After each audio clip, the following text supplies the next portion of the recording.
are cool giveaways throughout the course of a baseball season, and then there's this one. It's outstanding. It's the Mike Schmidt bobble figurine, and we're not saying that just because he's sitting next to us right now, but some of the youngsters coming through the ballpark today, they might even get the golden Mike Schmidt bobble figurine. Yeah, it's a happy day here at Citizens Bank Park. It's Game 2 between the Phillies and the Padres, and it's Weekends with Schmidt, presented by Acme Markets. Hi, everybody. I'm Tom McCarthy, along with Ben Davis. Did you ever have a bobble figurine? No. Okay, I'm going to talk to the guy that did. Mike Schmidt's with us here this weekend, obviously. Great day, great weekend, celebrating the '83 championship, the NL pennant, and also giving out your bobble figurine, your celebration of your 500th home run. Pretty cool to think back to that '83 season. Yeah, and first, it is an honor. The bobblehead night, I look and see my name on the scoreboard out there, and Mike Schmidt bobblehead night, great honor. Appreciate that, Phillies. 1983, where do I start? There you see on the screen the Sports Illustrated cover that basically tells it all. Perez, Rose, and Morgan, and that's when it started, and it never stopped. It never stopped until the end of the World Series, which unfortunately we lost. But that's what I miss most about that year, and remember most about that year, is the clubhouse. My gosh, the only guy we were missing is Bench. It was like the old days in Cincinnati.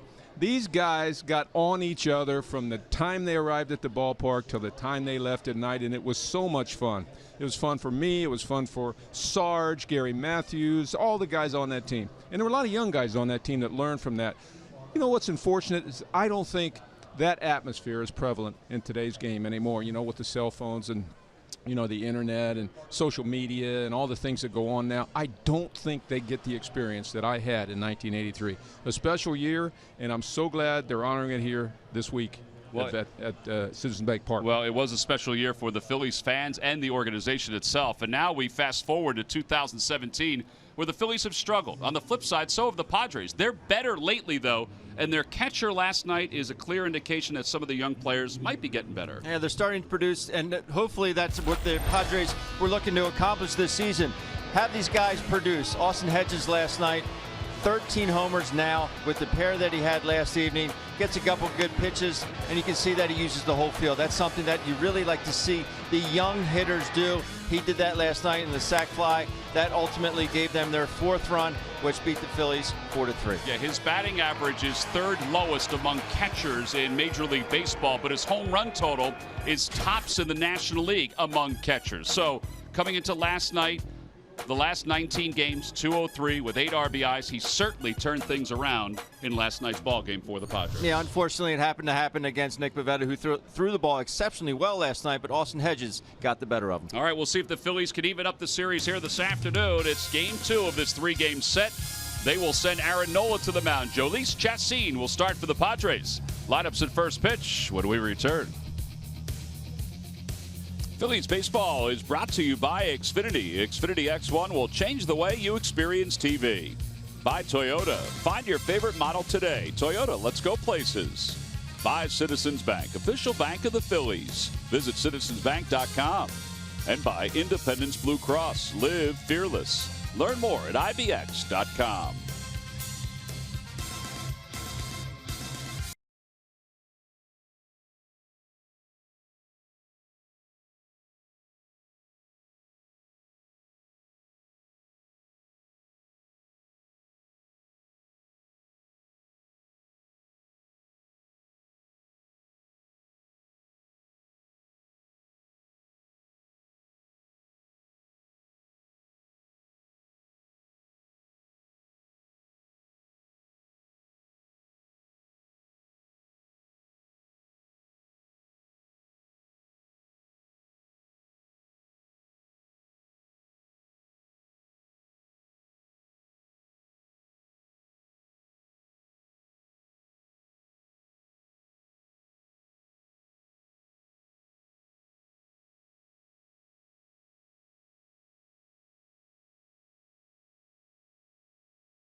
the other night on your birthday and saw the Fanatic bring you a couple of king-size Reese's peanut butter cups.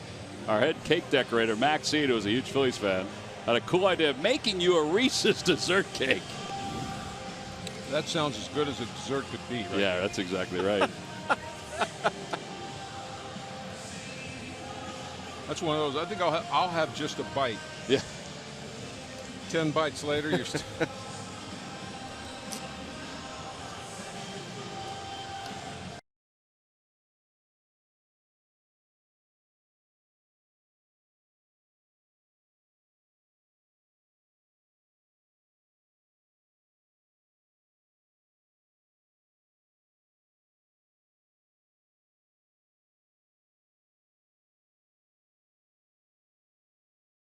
Introduce the world to Matt Walp, and the Fanatic is doing just that before the ball game. He didn't choose to lose his hair, but the Fanatic is making sure that it is buff as can be as he gets ready for a little baseball today here at Citizens Bank Park.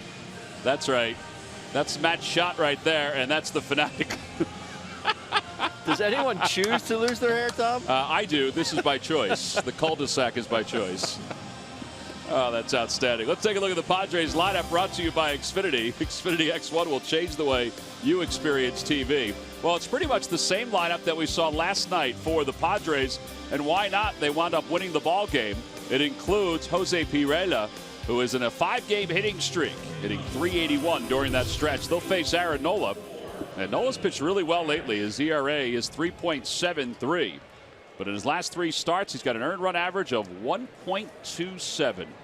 And he's pitching, I think, Ben, with a lot of confidence right now. He sure is. Over the last 3 starts, averaging 7.1 innings pitched.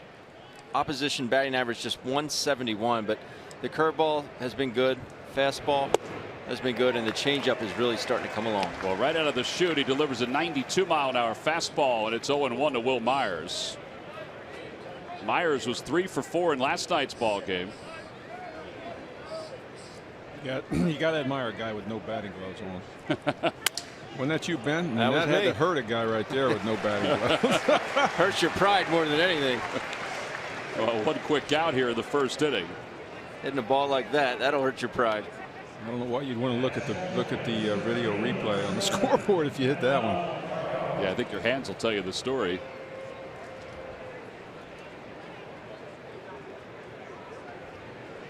Well, here is Manuel Margot hitting .263 with 5 home runs and 17 runs batted in. And a first pitch fastball. It's 0-1.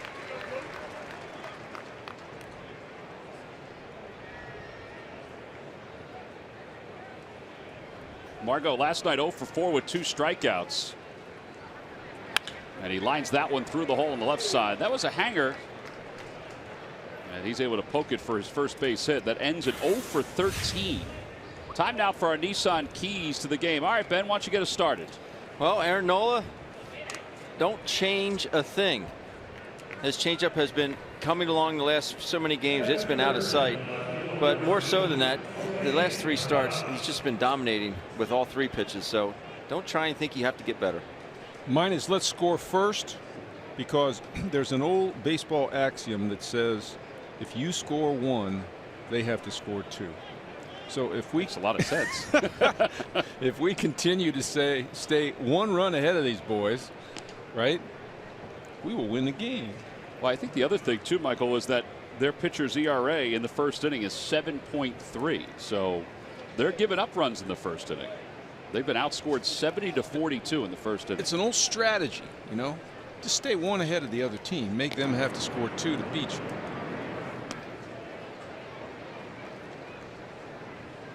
Margot 9 for 15 in stolen base attempts. Pirela, who's hitting .300 with 4 home runs, 14 runs batted in. Waiting for the first pitch. And there it is. So first pitch strikes for Aaron Nola right out of the chute. The way Nola's been pitching too, that'll work. I'm telling you, if you get some runs early, can't tell you how good your chance of winning the game is. I think that held true in his last outing. Phillies jumped out to a 2-0 lead, then added 2 more in the third and never looked back. Padres back to their traditional road uniforms for 2017. Same with the Phils, their traditional afternoon uniforms. Andy Green, the manager. Change up, and it's 0-2. A delayed steal. The ball goes into center field, and Margot is going to go to third base. It'll be a stolen base, E2. You never see it anymore, but this was executed to perfection. You see him bouncing off, catch everybody asleep. Andrew Nat rushes his throw. He did. He ran that perfectly. You know, you kind of give it 2 or 2.5 hops off of the bag, so right away everybody takes their eye off of you. But you have some strong momentum going to second base. You know, it only works once. I think I've seen it more this year, though. The Phillies do it a handful of times, or have done it a handful of times. Swing and a miss. Strikeout number 1 for Aaron Nola. You know, and you usually reserve the delayed steal for like later in the game. You know, when it means something, and somebody that's not necessarily a base stealer just takes advantage of it. Well, they're not going to be able to go to it later in the game. Right. That'll bring Hunter Renfroe to the plate. Renfroe out of Mississippi State, former first-round pick. At a breaking ball, and it's 0-1. Boy, it's got good bite on it right there. And you see the hitter flinch. Comes out of his hand, looks like a fastball. Yeah, I think Ben talked about this, just the extension that Nola has had recently. How good that's been. Outside, 1 ball, 1 strike. I'll caution you, though. We always talk about it. You got to mix in a few fastballs in under the hands. If you throw fastballs away, and then throw that ball at the hitter, eventually they'll start realizing anything coming at us is turning right over the plate and good to hit. Change up left side, pulled down by Franco, and the inning is over. So he brushes aside the 1-out single and the error in stolen base. It's a 10-pitch first inning. 9 of the 10 pitches were strikes. We'll move to the bottom of the first. Padres nothing. Phillies coming up.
The bottom of the first inning here at Citizens Bank Park. Yep, leading off once again for the Phils. Let's take a look at their lineup, brought to you by Xfinity.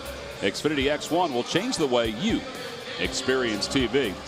All right, so Nick Williams is in the number 3 spot for the first time in his big league career. It's only been a week, of course. Odubel Herrera, 362 lifetime against the Padres. And they will face right-hander Jhoulys Chacín. Having a pretty good year, 7-7, high ERA, 4.52. He has 82 strikeouts in 95 and 2/3 innings of work. Last 5 starts have been pretty good. He's not an overpowering guy. Career numbers against the Phillies, pretty darn good. 2-1 with a 2.25 ERA.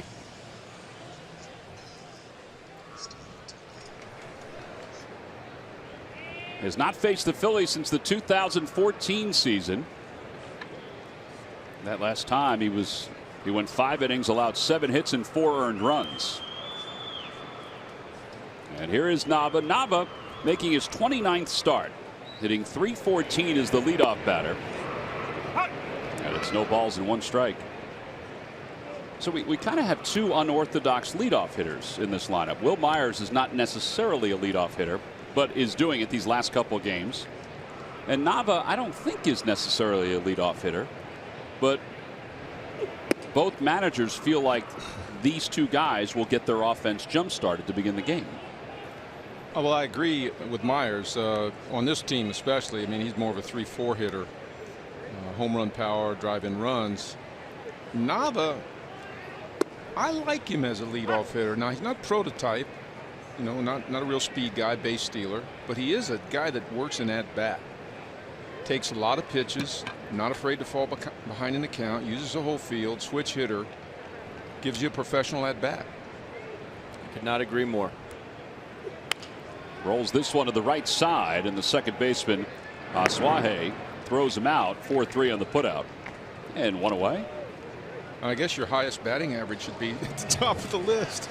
Well, and he is that at 301 coming into this ball game. I look at it too. Honestly, you think of the prototypical leadoff guy. You want to think of as a speedster, but really the way people steal bases anymore, teams steal bases, that's kind of a lost art as well. Just get me a guy that gets on base. We'll worry about stealing a base some other time. Galvis pulls that foul, and it's 0-1. Oh, very much a missing stat for our ball club is on base percentage. I think Altair at 340 and some change is our top guy. And I think now Nava may be up there somewhere because I know he will take a walk and he's got a high batting average. Yeah, no, he's up above 300 too, but not necessarily as high as Aaron is. But when your team leader in on-base percentage is 340, not good.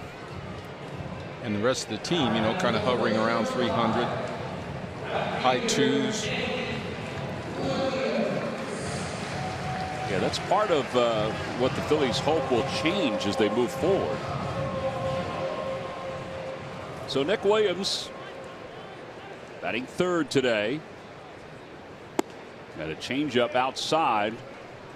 Well, what needs to change is the mindset. You know, hitters need to enjoy the walk, enjoy getting on base. They have to see value in passing the baton to the guy behind them, especially, you know, in driving in run situations. I mean, you don't always have to do it. The guy behind you can do it. Yeah, Howie Kendrick has the highest on base percentage, but of course he has spent a lot of time on the disabled list. Myers will take that one and beat Nick Williams to the bag. So 1-2-3, bottom of the first. On to the second. Scoreless game.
Your car, so why not give them the protection they deserve? A State Farm agent is here to help with the right home and auto coverage and discounts too. Talk to a Philadelphia area State Farm agent or call 1-800-STATE-FARM. All right, so our crack research staff, Michael, has given you some new numbers. Yeah. It's like we're the I stand electoral corrected college. about the on-base percentage. My general point was, as a team, I don't think we are good on-base hitters. You know, we're a free swinging team. But Howie Kendrick at 403, he's got a 300+ batting average and walks every now and that's great. Nava, we talked about as a leadoff hitter, 395, and Knapp, 362. Altera, 348. Those aren't bad, but I guess what I can say is after that, it sorts of fall off. You go down to Franco in the 270 range, right? And Galvis right around 300. I would agree with that. So I stand corrected on Altera being the highest. Spangenberg hitting 262 with 5 home runs. And outside, 1 ball, 1 strike. Spangenberg last night 1 for 4 with a run scored.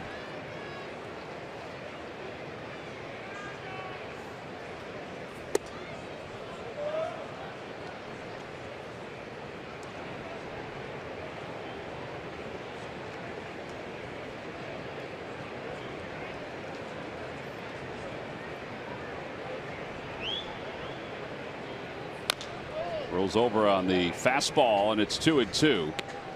Trickling. Murph just out of your range, Murph. Need some longer arms for that one. Well, all you got to do is yell, "Hey, Johnny." Johnny Washington. He would have given it to you. Next time. Talking about the Phillies on base percentage being low. The Padres are the lowest in the National League. They are free swingers. At least that was the indication last night. Line drive to right field. Williams makes the grab. That brings us to our State Farm combo. State Farm, here to help life go right. We look at these 2 starting pitchers. Last 3 starts for Nola, 1.27 ERA. For Chacin, his last 5 starts, 2.25. So we've got 2 pitchers that have gone deep into games in recent starts, and that is a good thing for both of these clubs. Eric Ibar. Did you tell Murph we're having a Reese's Pieces cake party up here? I have not informed Murph. I was going to text him. Sure you were. After it was all, we made sure everybody had what they needed. Well, thanks for thinking of me, Mike. Yeah. I appreciate that. I see you down there in that heat, and man, you could use a little Reese's. You could use right energy because there's energy in chocolate. That's right. That's right. Down low, and it's 2 balls and no strikes. I'd like to thank Dominic and Nick Serp for providing the Reese's peanut butter cake, which is fantastic. Their head cake decorator, Maxine, made a cake and sent it on up, and it is delicious. 2-1.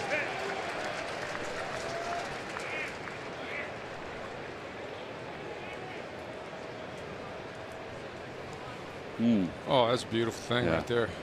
I don't want anybody to think that I had all of that.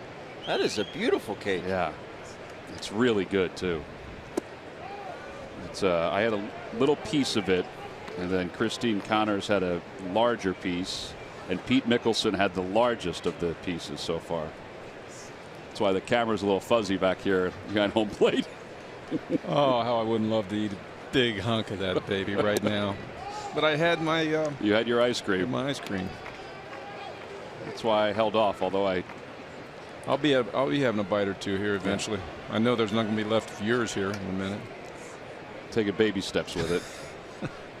All right, Pinocchio. Here is Carlos Asuaje. He was 1 for 4 in last night's ball game. Hitting .311 with no homers and 3 runs batted in.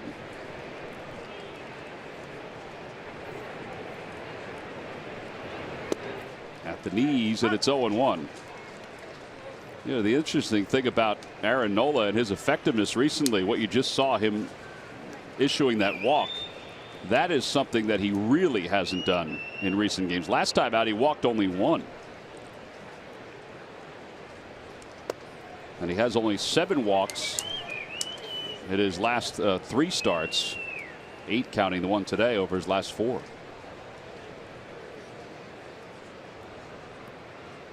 One thing I'd like to see Aaron do today is triple up on that fastball. I know that sounds funny, but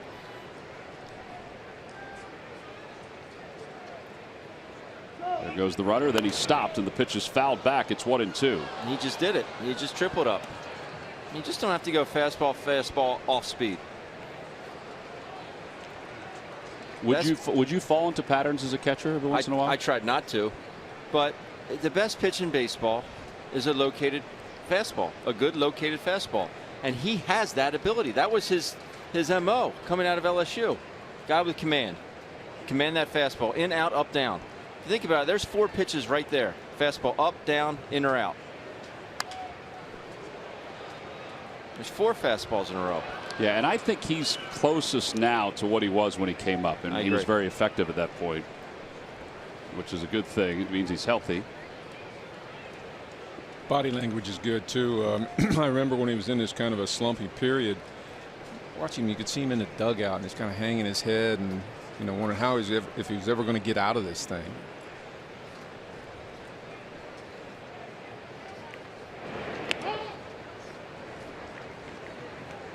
Like me on the golf course. You and everybody else.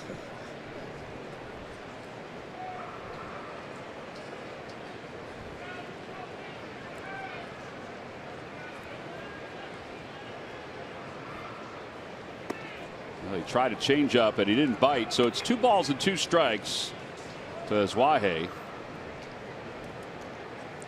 On deck hitter is Austin Hedges. Even with his 2 home runs, he did not earn a promotion from the number 8 spot. Tough league.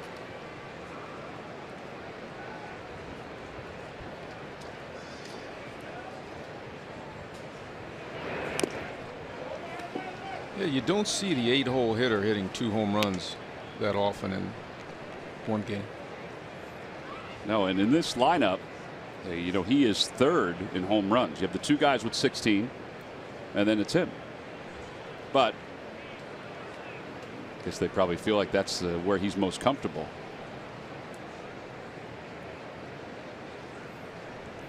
Two balls, 2 strikes.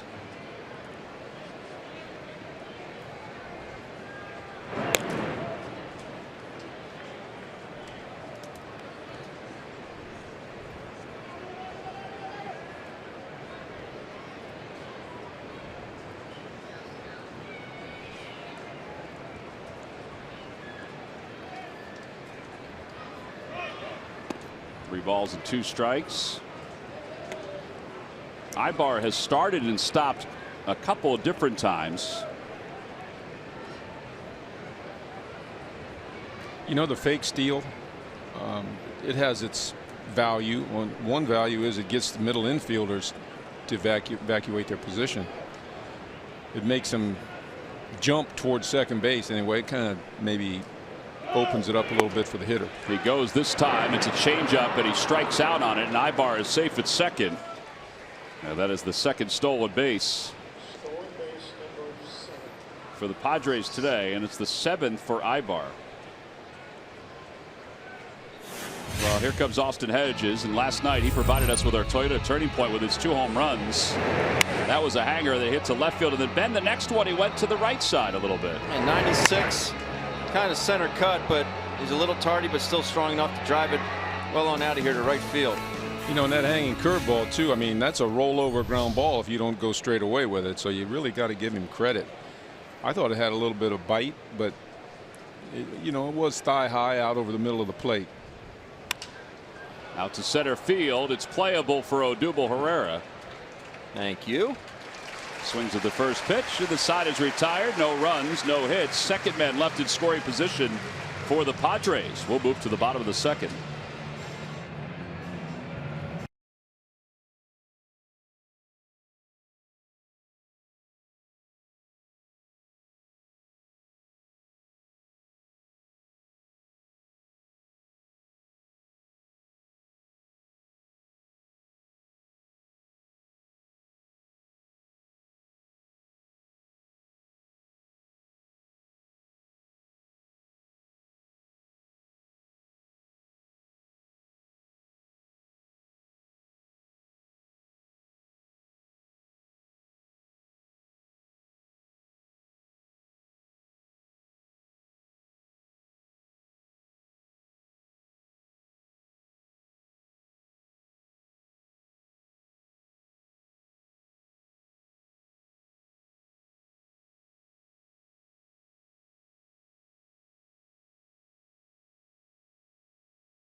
Back presented by Clean Crisp Coors Light. Most home runs through the first 187 career games as a Philly. Look at that. Tommy Joseph, number 3 on the list behind the great Brian Howard and Chuck Klein. 36 home runs in the first 187 games for Tommy Joseph. He had a home run last night, of course, number 15 on the season. 43 RBIs as well. So Tommy Joseph, really, guys, after a very difficult beginning of the season. I mean, he really struggled in April, but after that, he has really turned it around. And those numbers, 251, 15, and 43, relatively respectable as you head into the second half of the season, guys. Yeah, very close to his numbers after this point, and he got called up later last year. Very close to his numbers from last year. Been a lot of talk about Rhys Hoskins and his development, and Pete talking yesterday that the two cannot coexist, and they really can't as first baseman. Tommy's on pace for 27, 28 home runs, 84, 85, maybe 90 RBIs if he gets hot. A lot of value for those numbers nowadays. Absolutely. 291 with 2 home runs here in July. That's why it's always such a difficult decision, because can Rhys Hoskins come up and do it?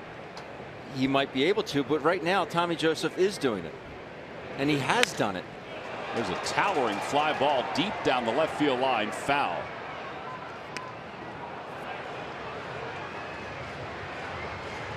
That's the tough thing. The other part of it too, and I know the numbers dictate a lot, but he's also overcome so much as a fighter to try to get to the big leagues after being a top flight catcher and sustaining all those concussions. That's a good take right there, isn't it? It is. That's one that doesn't pass very often. As a right-handed hitter, right-handed pitcher. Wow, with 2 strikes, that's a tough one to take. I just like him. I like his short swing and how hard the ball comes off his bat. And ball 4, so he walks. Good at bat right there. And that's why me, Tom, I'm not a big numbers guy. I know there's some analytics that are starting to come out that whatever, but I'm a big exit velocity guy, because in my opinion, the harder you hit the ball, the better chances you are of getting the hit. And that's why I like the exit velocity. And the ball jumps off Tommy Joseph's bat. The ball jumps off Maikel Franco's bat. And Murph, I know Matt Klentak talked about the same thing Pete discussed earlier today when he met with the members of the media. Yeah, he was asked about the comments that Pete made where he said that, they could not coexist on the same team, Rhys Hoskins and Tommy Joseph. And he said, well, on the surface, he absolutely agrees with that. It wouldn't benefit either guy. They're very similar kind of players, both playing first base, obviously right-handed hitters. So it wouldn't benefit either player if they had a split time. He said, however, he would never say never, that it couldn't happen, because they may get to a point where they really want to see what Rhys Hoskins can do at this level. And, whether or not they decide to try and move Tommy or what have you, it may come to a point where they both are on the same roster. So he didn't want to say that it could never happen. 6-4-3 double play.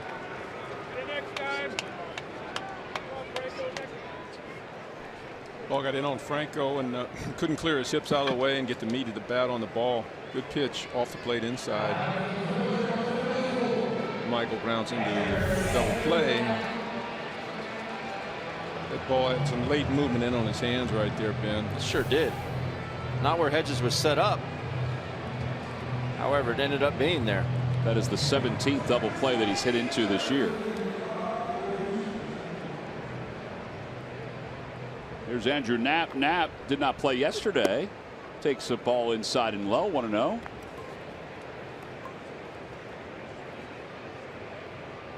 Speaking of coexistence, how about a young man named Alfaro?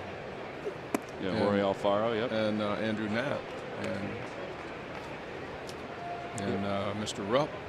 Yeah, one thing about Alfaro that folks have talked about, and he is part of the All-Star team. He'll be a reserve on the All-Star team this year, is that he's been up and down. Hoskins has been fairly consistent.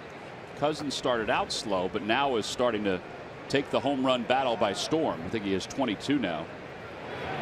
But Alfaro has been sort of up and down as he, kind of navigates his way here to the big leagues. How far? At 252 currently in Lehigh Valley. 6 homers, 38 RBIs. 3-2 to Knapp.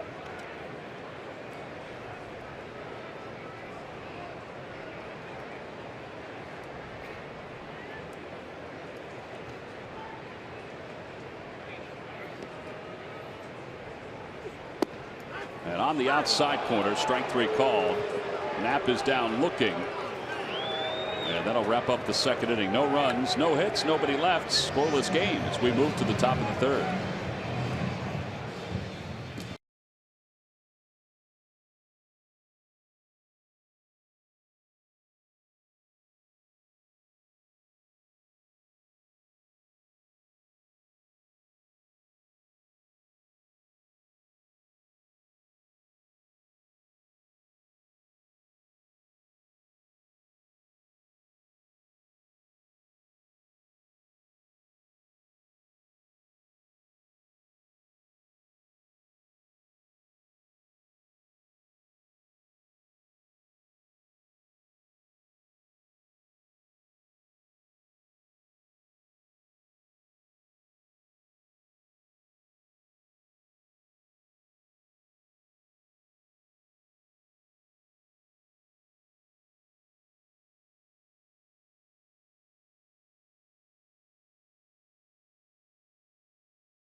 Fans trivia question. Log on to Phillies.com. Go to the fans section for all the information. And please submit your answer on the subject line. All right, guys. What 2 players hold the Padres record for most triples in one season? What 2 recognizable players hold the record for most triples in one season? Threw that R word in there, didn't you? I did. I just wanted to give you a little bit of a hint, and now I will let you percolate. Recognizable in quotes. Mm-hmm. Yeah, I did put it in quotes, didn't I? Sounds like a left-handed hitting Hall of Famer and a big old tall right-handed hitting Hall of Famer. Well, if you want to go that way, here's Chassin, and he takes strike 1. Chassin is 8 for 28. He's a pretty good hitting pitcher. Only has 1 extra base hit. That's 1 double. Over to left side. Easy play for Franco. 2 pitches, 1 out.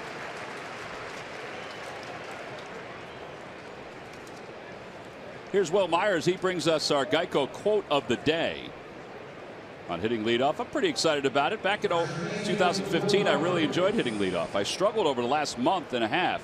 This is something that could really kickstart it and get it going again. Well, that's basically that's a good attitude. What his manager said. Go back to my career, 1978. I struggled most of the year. In fact, it was maybe over the part of my career where I was very productive, my worst year. And I remember leading off in the postseason against the Dodgers. I led off the second half of the season. Boy, I don't remember that either. Yes, sir. Wow. Loved it. Absolutely loved it. Was your home run total the same as it would have been? No, I think I had 22 that year. Okay. But 21. 21, close. But I mean, that just gave me a whole new outlook on hitting. You know, get on base. Sort of got into that get on base. You're the leadoff hitter. Get on base. Sort of frame of mind. Do you think you got more fastballs? I wouldn't doubt it. I mean, I wouldn't doubt it. I can't answer that for sure. They're probably going to throw you a 3-2 fastball rather than a slider off the plate 3-2 if you're the leadoff hitter. Right.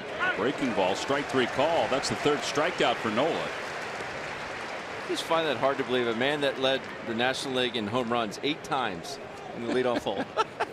Well, that and the that they would pitch him differently as the leadoff hitter. Right. Even though he's still Mike Schmidt. Look at it. I mean, I don't know. Carl might be able to find how many games I let off in it. Carl can find out anything. Carl, 1978, when you were a bustling 5-year-old, 15-year-old. Bustling. Here's Margot.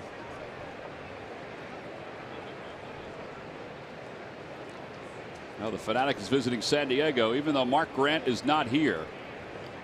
Mark Sweeney is the color analyst today.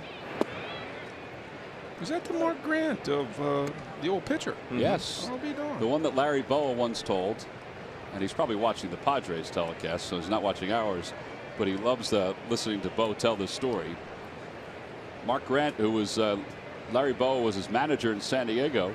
He was a starting pitcher. He said, Mud, why don't you come and pitch every 5th day and stay home the other 4 days? You're a pain in the neck.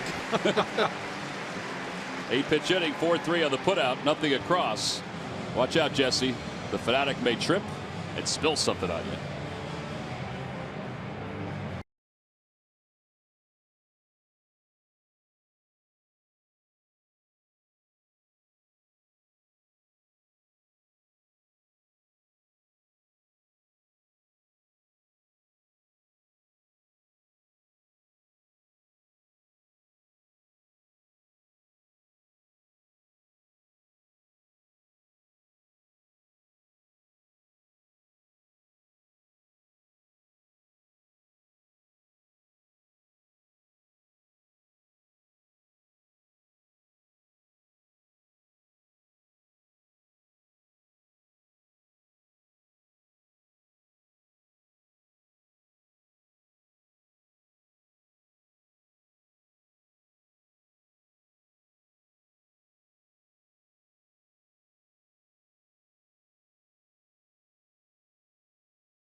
Is brought to you by your Delaware Valley Honda dealers. Hurry to your local Del Val Honda dealer. Visit DelValHondaDealers.com.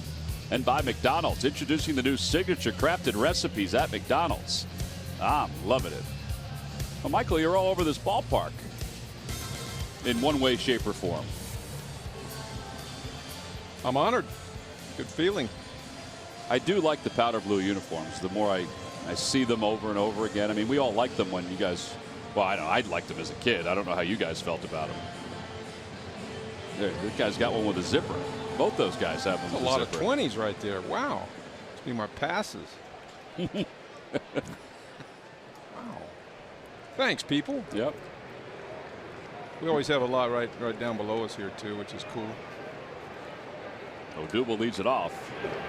Mike, when we were in San Diego last year, was it last year, Ben, we were in San Diego and somebody had one of your jerseys on? 2 years ago. 2 years ago. Somebody had a Davis 13 Padres jersey. No, it was really Ben's, not the lefty pitcher Mark Davis, who I think may have worn number 13 also.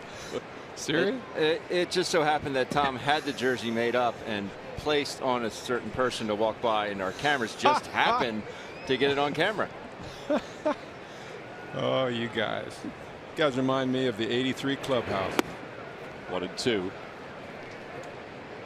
So you look around that clubhouse, Mike, and you have numerous future Hall of Famers. Who was the one guy, and one that I think should be in the Hall of Fame, and Pete Rose? Who was the one guy you think, man, this is really special to play with this guy? Odubel's down looking. Second strikeout for Chassin. What was great was I can't even answer that question. You know, I got big kick out of Rose all the time, and the way Morgan and Rose and Perez, you know, just at each other tooth and nail, you know, about everything. The batting cage was so much fun, you know. batting cage is relatively quiet nowadays, right? I mean, it was just constant jibber jabber. You know, you couldn't get away with anything. Right. Sarge, you put Sarge in that environment. We even got Maddox to smile occasionally. You know, we got Blanco rips it foul. I'm trying to think of some, you know, guys on that team that I hope I don't get this wrong. We had a guy on that team named Bobby Molinaro, right? Molinaro. Bench player, if I'm not mistaken. We had George Vukovich, right? We had You had Vukovich. I want to say Lenny Matuzak for a while there. Right? You had Molinaro. Did Molinaro go to the Tigers that year, or did he come from the Tigers that year? He came from the White Sox. It seemed like everybody knew him, Cubs. and he had these things going on the bench that were so funny. He just sat there and just kept this in stitches on the bench. He would say, got a couple of guys going down on strikes here while I'm rambling on, but we got a man there. every time the other team would hit a fly ball right to the left fielder or a line drive somewhere, he would scream it so the other team can hear it. We got a man there. That's his voice too. It's real high-pitched voice. It's like Murph when he talks Spanish. Yeah. What was the other one? The other one was fish ain't biting. I guess I asked, it's different for you, of course, because you're in the Hall of Fame. But I know when I play with Tony Gwynn or Ichiro, who will be a Hall of Famer, or Trevor Hoffman, who I think will eventually get to the Hall of Fame. You know, that was really special for me because of realized that they were the best that the game had to offer. That's very true. Well, that team was, well, we're doing a break here, but amazing team with players like you're talking about. We'll keep talking about them, I'm sure. 1, 2, 3 go the Phils. Chacin just struck out the side.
Overhaul. WB Mason and the Han Now program has you covered. Han Furniture provides beautiful options for every part of your office, and WB Mason provides it all at amazingly low prices.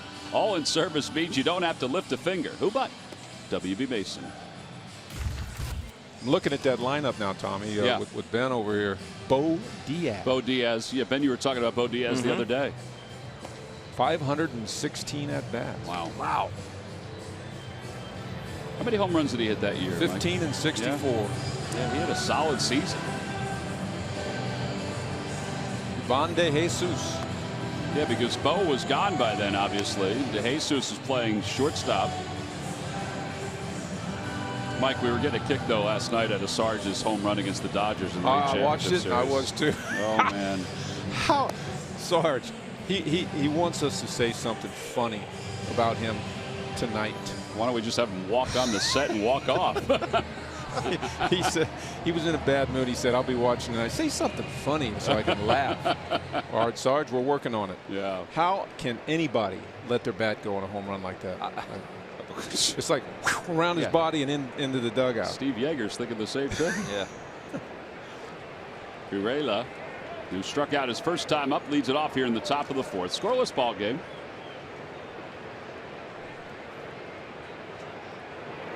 He shows bunt, takes a strike. That is another first pitch strike. Watched the game last night. This young man looks like he's got a really good idea about hitting. Little over aggressive with the swing, man, but he's dangerous. Yeah, he's only, since he got called up, he's only not hit in 7 games. But you're right, it's an aggressive swing. Yeah, you know, with 2 strikes, he might poke that ball the other way, but I mean, Ben, it didn't look like he had the plate covered very well right there. No. That's that low and away fastball, probably off the end of the bat.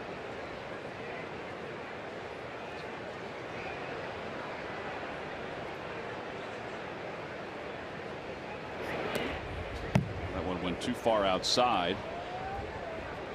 1 ball and 2 strikes. All right, here we go. We flash back. He's got to laugh at this. There it goes. Look where it ends up. That has to bring a smile to Sarge's face. Well, he had a hold of the bat, I think, or contact. I don't know how he let it go like he did. Swing and a miss. Good curveball. 4 strikeouts for Nola. Well, Retro Weekend rolls on tomorrow afternoon. The Kids Pullover, sponsored by Hers, for children 14 and under. Go to Phillies.com for more information and to order your tickets. Nice little pullover. Something to wear out to play, out to T-ball. Got the good logo on it. It is a sharp giveaway. Little tapper foul by Renfroe. How about John Denny that year? And you're not going to find lightning in the bottle like that. He was lights out. Games lasted about an hour and 50 minutes when he pitched.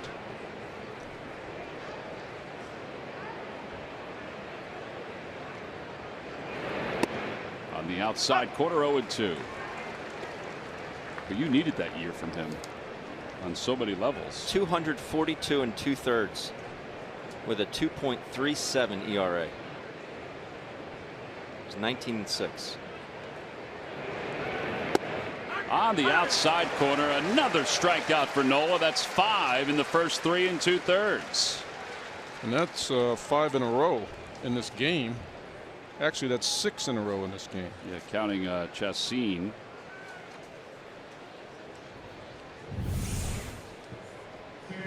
Did Bobby Molinaro ever yell out "Pintura"?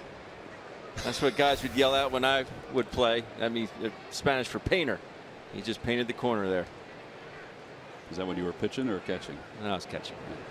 I would never yell it. Spangenberg, he lined out his first time up. Probably the hardest hit ball we've seen today.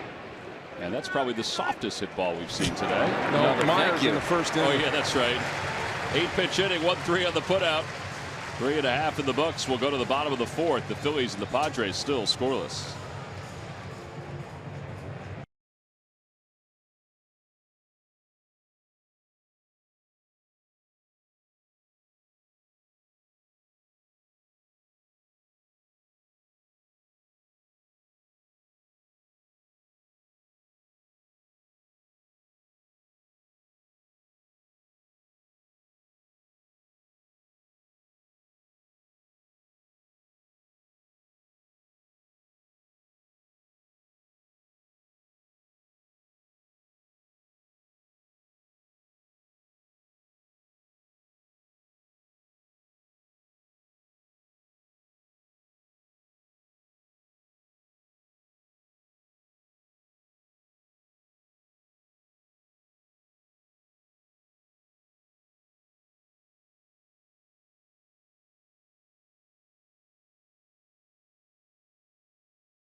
We go to the bottom of the 4th inning.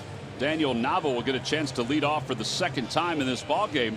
He has been placed into that leadoff spot more often than most guys since Cesar Hernandez has gone down with his injury, and Murph Pete continues to try to figure out who he can have lead off from game to game. But it looks like he's settled on Nava, at least when he plays. Yeah, it has been a big question. Obviously a big hole with Cesar out. The good news is Matt Klentak telling the media today that they do expect that at some point during the road trip right after the All-Star game, they expect that Cesar Hernandez will probably be activated at that point and be able to return to the Phillies, because they certainly have missed him at the top of the lineup. You know, the numbers, they don't lie. 57 games for Cesar Hernandez as the leadoff guy, batting .277 with an on-base percentage of .333. Everybody else that has filled that role, and Daniel Nava has filled it well, but just .226 with an on-base percentage of .256. And I was talking to Phil's hitting coach Matt Stairs earlier today. I said, what is it that you miss the most? And he said, it's Cesar's speed and energy at the top of that lineup that they miss the most. So hopefully as soon as the All-Star break is over,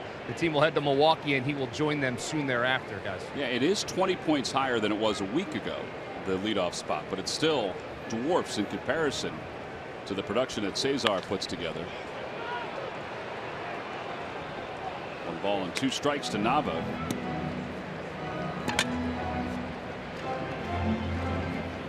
Cesar continues to say that he's progressing more and more with each passing day. You know, I'd like to talk about Nava. I mentioned it earlier. I think he's what we call a professional hitter. He knows himself. He sits back. He does not jump out early and swing at bad pitches.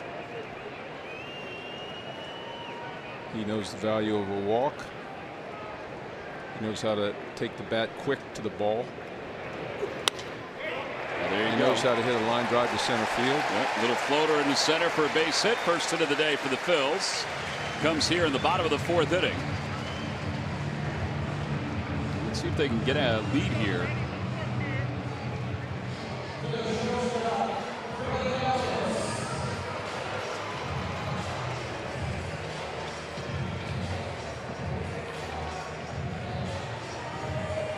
Freddie bounced out to the mound his first time up.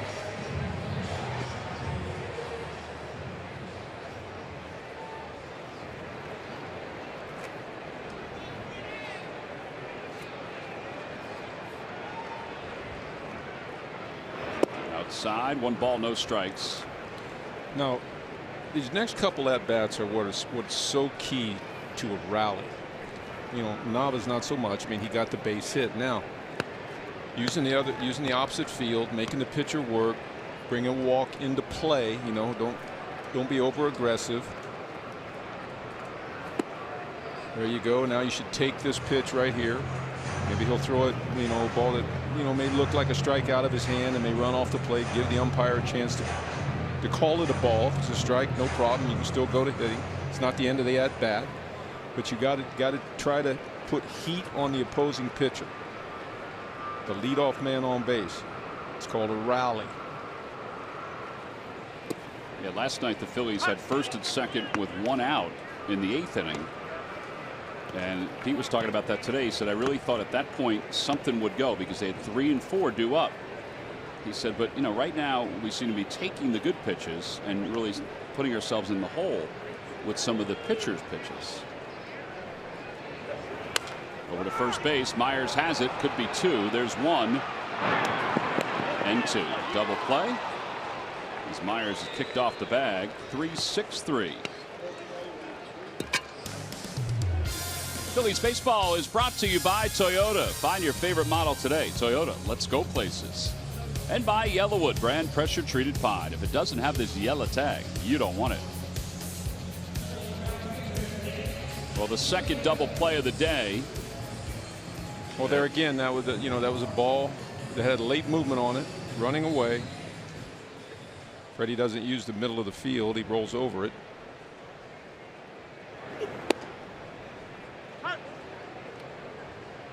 What's just late movement on this ball, low and away? See that? Ball's out of the strike zone. I think Freddie had an idea to use that hole. However, that pitch, that one was tough to pull. Inside.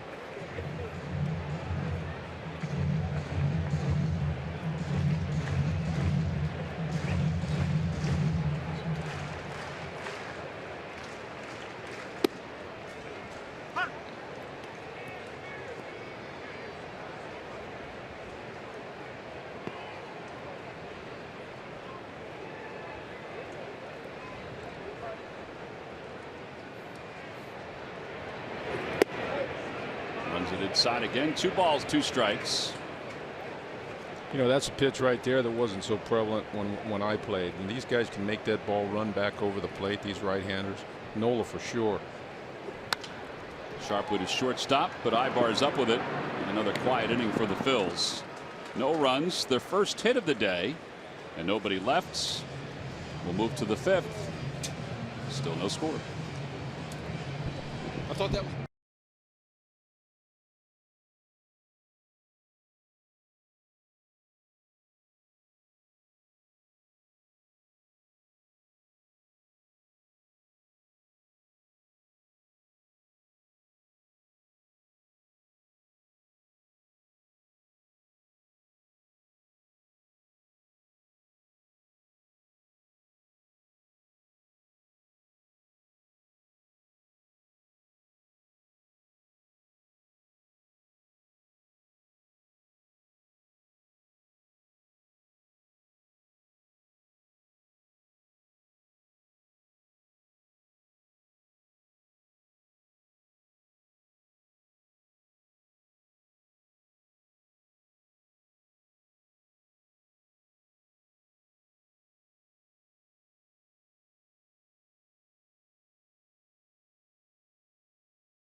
Premium is back and better than ever. Watch every out-of-market regular season game live on over 400 supported devices. Plus, get a free subscription to At Bat Premium, the #1 app for live baseball.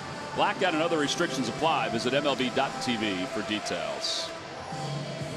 Well, Mike, you're all over the ballpark. I saw that. He's whacking me with his tongue. Yep. Well, you know you've made it, Mike, when Iggy winks at you. Or I guess vice versa. We go to the top of the 5th inning. Eric Ibar leads it off. Ibar walked and was left at second his first time up.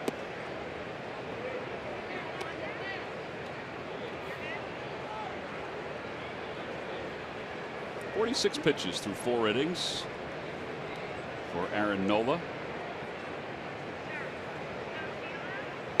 Center field. Odubel's out there. They get carried a little bit more than Odubel thought, but plenty of room to track it. And 1 out here in the 5th. Well, Ibar's wondering, wow, did I just miss that? Went carried all the way to the warning track. Well, I think it's safe to say when Nola is at his best, that pitch that looks like it's coming right down the middle just turns at the last minute with movement. Yeah, it just gets to a little bit to the end of your bat, out of the sweet spot.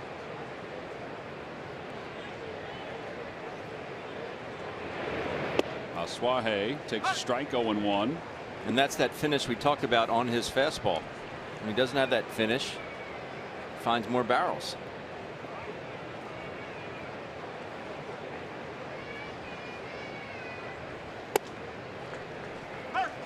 So you're saying that pitch was not around when you played? That pitch that tails like that? Well, they don't use it. They didn't use it like they do now. I mean, it's a weapon for Nola. You know, you just see so many left-handed hitters quit on it. He's so much more comfortable pitching inside to left-handed hitters than he is right-handed hitters. It's amazing.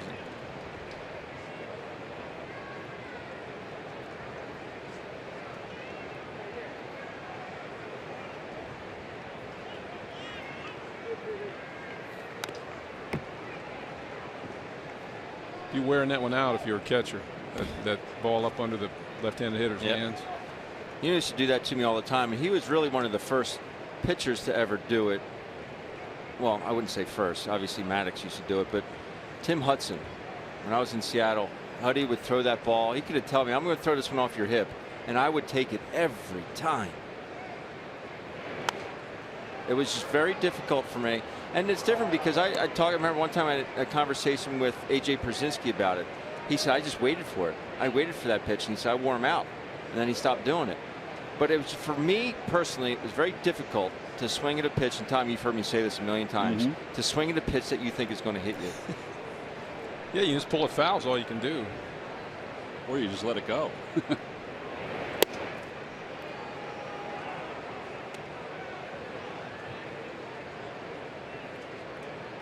So righties didn't do that to you? Throw it on the outside corner and bring it back? Where you would give up on it? You mean a like righty if you were pitching inside? No, like if Aaron Nola was facing you, he'd throw that same pitch, so it would be into a lefty away to you as a Suaje goes Oh, you down, mean throw it at the outside corner and have and it run it back? Well, probably, but I don't think it's the same kind of. That's a pitch. You know, that's a pitch that I can say I cannot handle, but I mean I get the bat on that pitch. It's not sort of a.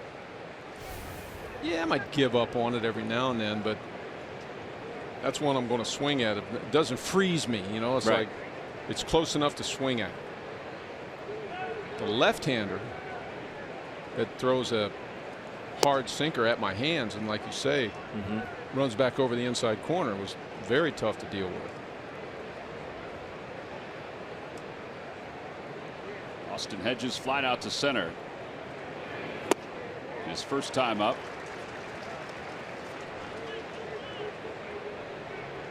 Yesterday, when he hit the 2 home runs from the number 8 spot, he became the first hitter for the Padres since 2012 to do that from the number 8 spot.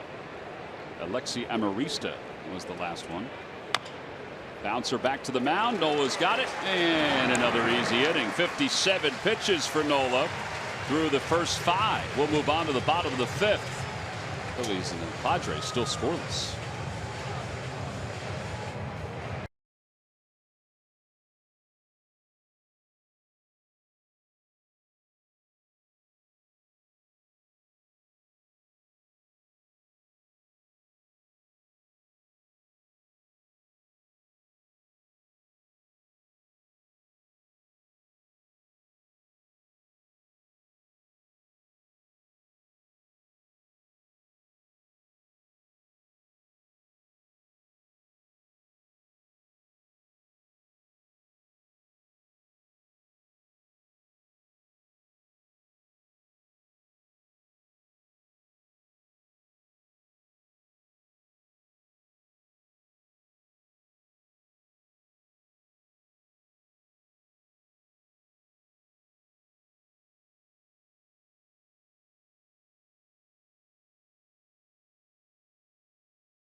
Bills from the beach or your backyard. Catch every CSN game with the NBC Sports app. Download now to keep up with all your favorite Philly teams. Well, neither offense has managed anything today against the starting pitchers. Both have been excellent. Jhoulys Chacín will face Tommy Joseph as we begin the bottom of the 5th inning. Last time up, Tommy walked. It's his 8th walk in his last 14 games. He had only walked 17 times in his previous 67.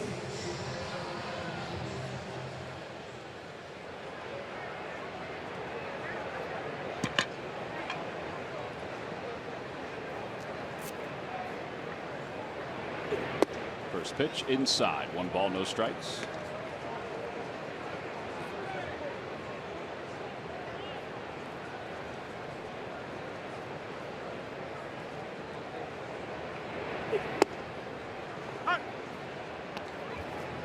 Well, if you do a little math, to your point, or to the stat you just mentioned, 8 walks in 14 games. So if he walked 8 times every 14 games, he'd have 88 walks. Bounce to shortstop. And probably the same kind of production he's had over the last 14 games. Yeah. Well, he's out. A big part of it's a walk. That'll bring Maikel Franco to the plate. Murph, what do you got going on? Well, guys, you mentioned the name John Denny last inning. It got us thinking about 1983 and what happened in Major League Baseball in 1983. Of course, John Denny was the National League Cy Young Award winner. So I'll throw it back at you guys. AL and NL MVPs. Do you guys remember in '83 who they were? AL and NL MVPs. Well, would AL been Ripken? I was going to say Ripken, Yes. yeah. Yes, sir. Yeah, Cal Ripken. Was in National League, wasn't it a Dodger? Dale Murphy. Oh, was. yeah, Dale Murphy. Dale Murphy, indeed. In fact, if you take a look, the Baltimore Orioles, of course, we remember, unfortunately, win the World Series that year. It was Dale and Cal as the MVPs, John Denny and Lamar Hoyt, the Cy Young Award winners. And Darryl Strawberry and Ron Kittle were the Rookies of the Year back in 1983. They decided to go with the home run hitters for the Rookie of the Year. Darryl had a pretty good year. Yeah, he did. Lamar Hoyt, some people think just wasted talent because of all his off-the-field issues. But he had some nasty stuff. Murph, just so you know. Yeah. I don't know if you want to put on a security. I know you have a security shirt in our office, but some folks are trying to get to their seats, you know. We're causing a roadblock. Yes, here. you are. Yeah. 2 and 2. I asked them to wait so I could check their tickets. So. Yeah. Can never be sure. You have to make sure security is tight no matter where you go. We're going to let them come through now. All right. Come on through. Come on through. Yeah. Can I check your ticket? Okay, yeah. Well done, Murph. Oh! That ball is rocketed deep to left field. It is gone! 13th home run of the year, Maikel Franco. He points out to the bullpen loves it. You hang it, Maikel bangs it. Yeah, that was pretty sweet mechanics right there on that pitch. Wow, he knew that was long gone when he hit it. I believe it was a breaking ball, wasn't it? Here we go.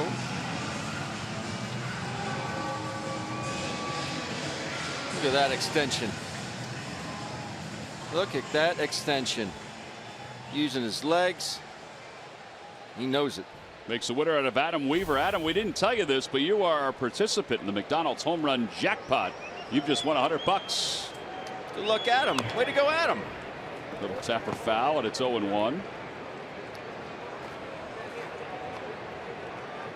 Well, that home run, the 13th for Franco. 45 now RBIs.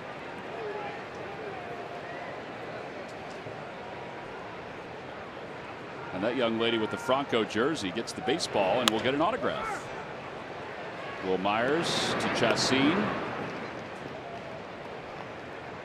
Well, we're 1 run ahead. See, now they have to score 2. Doesn't matter that we said in the first inning. We just wanted to take the early lead. And that's significant because Chassin has 10 ground ball outs in this game. But he was able to get a pitch that he could elevate.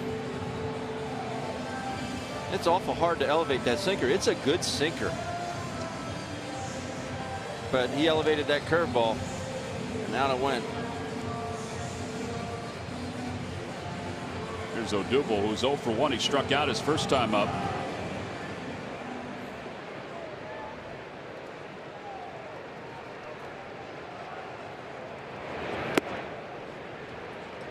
One ball and no strikes.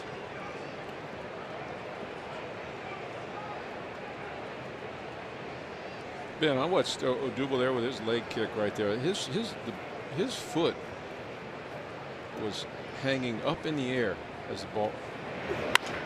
It's amazing how important it is for his stroke, for that timing of that foot, of that leg kick. It's so big, that leg kick. If he didn't get that leg kick down, there's no way he can hit. There's none. And, you know, it really just takes a pitcher that can just kind of like vary his wind up a little bit, or you know, like double clutching his wind up, just, you know, anything. We've seen Cueto do that to him. Shallow center field. Margot froze for a moment, but he puts it away. Hitting is over, but Maikel Franco has given the Phils a 1-0 lead. He launched this one to left field. It is home run number 13. We'll head to the 6th inning. The Phillies on top, 1-0.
Time now for our Citizens Bank minor league report. Citizens Bank, the official bank of the Phils. Visit citizensbank.com.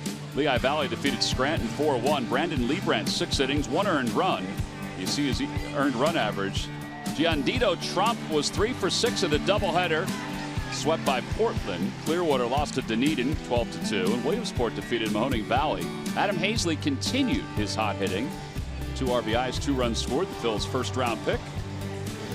He was sizzling in the Gulf Coast. They put him in Williamsport, and he hasn't stopped hitting in Williamsport. Michael, you're making the rounds today. Yes, you are. Or that cameraman is taking my bobblehead everywhere he goes and sitting on. Well, Matt is physically fit, so he can move around pretty quickly.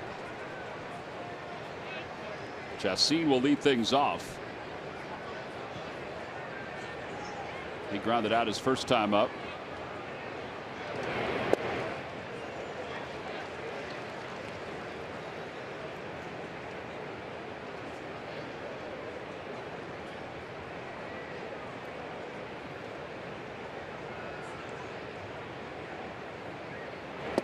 Oh, 0-2.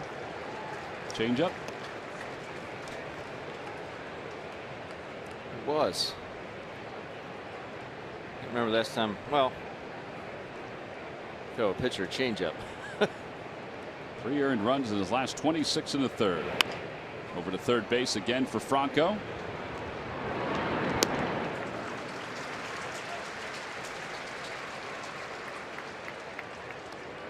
That's 12 in a row retired by Aaron Nola. And back to the top of the order for Will Myers.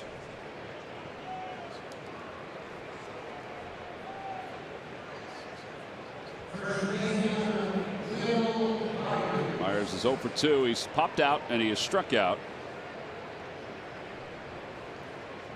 This is his third team. Royals, Rays, and now the Padres. He had a nice year last year. 28 home runs, 94 runs batted in. They're kind of looking at him as being, until some of these younger players, and he's still young, but some of the younger players like Renfroe and Margot, he is essentially the face of this Padres team. All-Star last year when the Padres hosted the All-Star game. So you think it's a temporary thing, him leading off? Well, the only reason they may stick with it, and I think it all depends on how successful he is back in 2015, he led off for a good portion of the year. Last year he led off 26 times.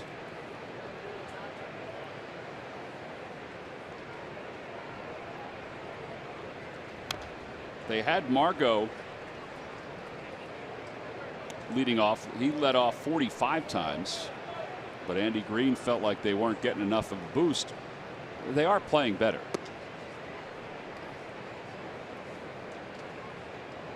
I think everybody figured they would have the worst record in baseball this year, but I mean, they're close to it, but they certainly have a better record than the Phillies and the Giants. 2-2.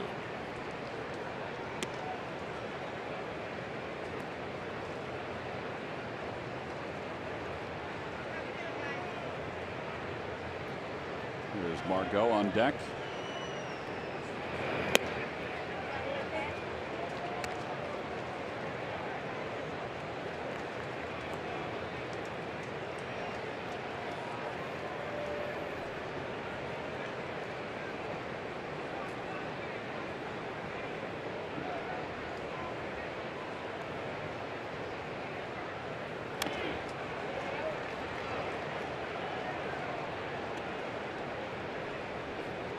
That's not your classic leadoff hitter swing right there. Good movement on that ball. It's one you can't take with a 3-2 count. Well, his numbers have been really good today. The only late the inning was that second inning when he had 19 pitches. 3-2 pitch to Myers. Inside, ball 4. Second walk issued by Nola. Saturday, July 22nd, when the Phillies take on the Milwaukee Brewers, you're going to want to get here a bit early because it's photo night at Citizens Bank Park. It's an opportunity for fans to take photos of their favorite Phillies players, coaches, broadcasters, and of course the Fanatic. Go to Phillies.com for more information and to order your tickets. It's a nice photo to have with Center City in the background. Should have got it. Missed it. Tapper foul, 0-1.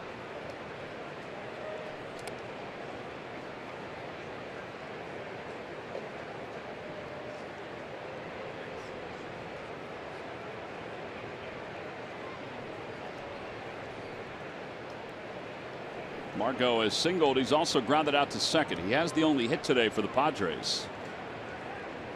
Myers leads off first.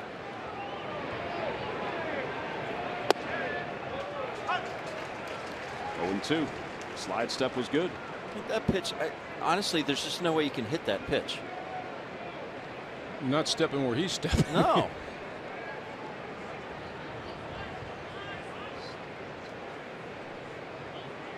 Starting to get some shadows over home plate too. It makes it a little tougher.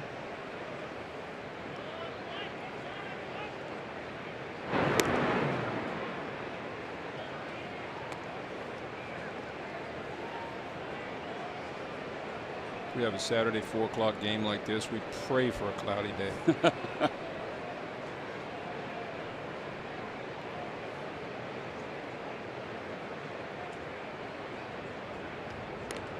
Another throw over, and Myers is back in plenty of time.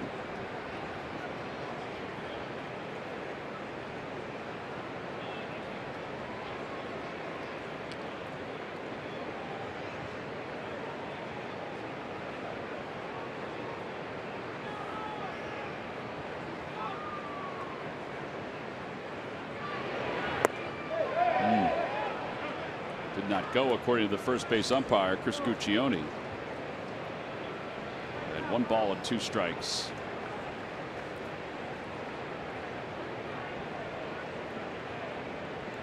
Mike, was there a point in '83 where you guys felt like you would win that division and win the pennant?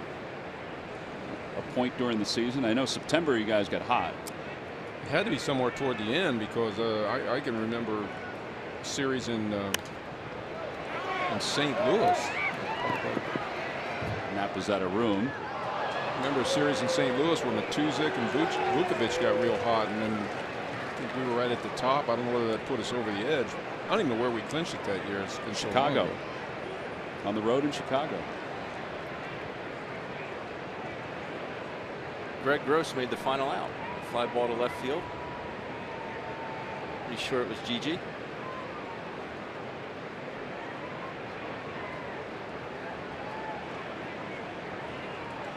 Watching Pope come out of the dugout, arms in the air.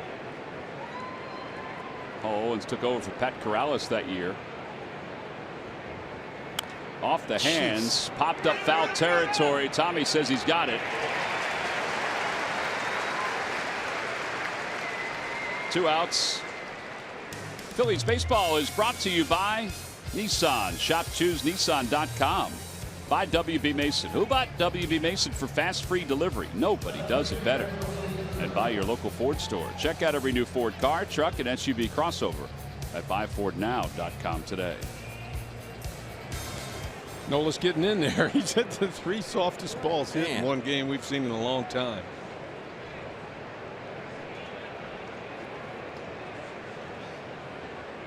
Pirela struck out twice.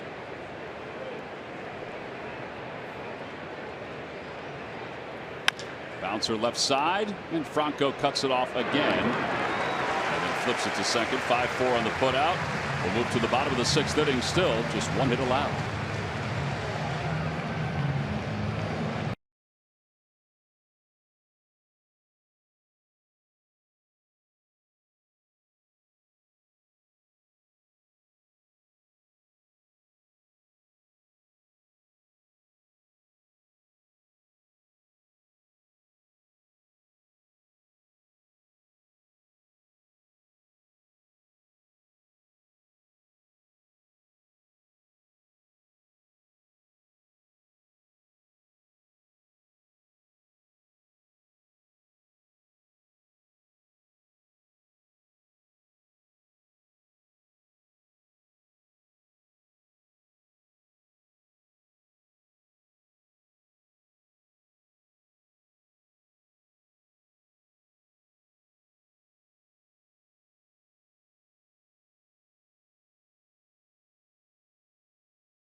Blue Cross Philly of the Week has been doing it with his glove since the opening bell of the 2017 season.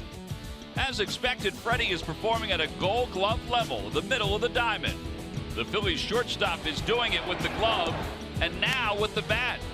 Galvis is heading into the All-Star break with an offensive boost, putting together his best month of the season with a .287 average in June, while batting way above .300 in the last 2 weeks. Glove, bat, leadership role. And it's brought to you by Independence Blue Cross. Live fearless. 1-0 Phillies as we go to the bottom half of the 6th inning. Galvis is 0 for 2 so far in this game, but his buddy Maikel Franco is homered, and that has given the Phillies the lead. Andres Blanco leads it off. Andres Blanco, Aaron Nola, and then the top of the order against Jhoulys Chacín, who really has been as good as Aaron Nola today. He has struck out 4. He's allowed just the 2 hits. Q shot over to third. Spangenberg. And 1 out. Wow, made that play look easy. Short hop, running away from first base. Powerful throw from down under. There you see it. Q shot as well. You know, those are tough. Wow. Very get rid of it athletic. quickly. Nice round of applause for Aaron Nola. He struck out his first time to the plate. Mom and Dad are here to watch him pitch. They were here for the fireworks the last couple of days.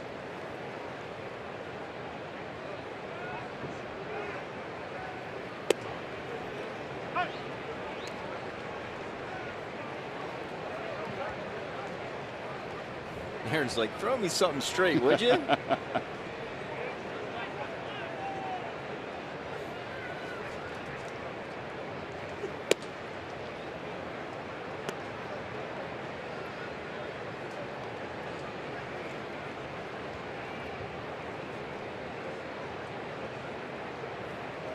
Nope, not this time. Got him for the second time. Time now for the Jeep Stump the Fans Trivia Quiz answer. All right, guys. What two players hold the Padres record for most triples in one season? I'm going to take the first one, my former teammate. I think I'm going to go with the easy answer here. Tony Gwynn. Tony Gwynn is correct. I'll let my partner here take care of the other one. Why'd you give Mike the harder of the two? Because I played with Tony. Oh, okay. I'll go with a Templeton. Gary Templeton is a good guess. That's who I thought it was initially. It's not him, though. This guy prominent even now in Major League Baseball. Not as a player, but as a manager. How much time do I have? Well, see what Nava does here. 1 ball, 1 strike. Can I make a call? It is not. You said Bruce Bochy? Yeah. You think he would lead the team in triples? Now you're just being silly. Larry Bowen. No. He just managed them. Oh, okay. Yeah. Speaking of managing, this guy is a manager. Ground ball to first.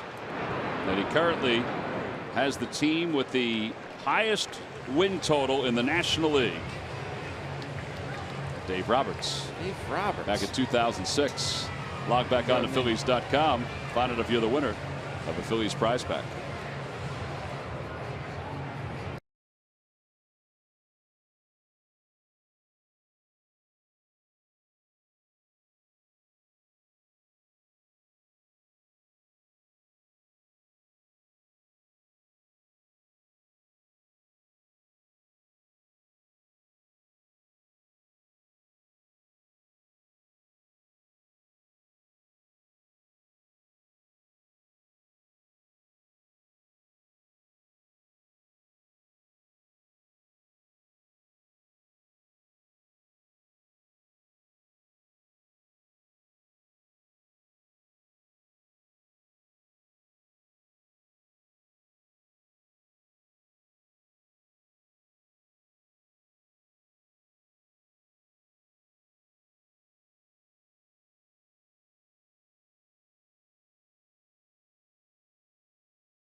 That's the easiest escalator ride Mike has ever had. That's the best one right there.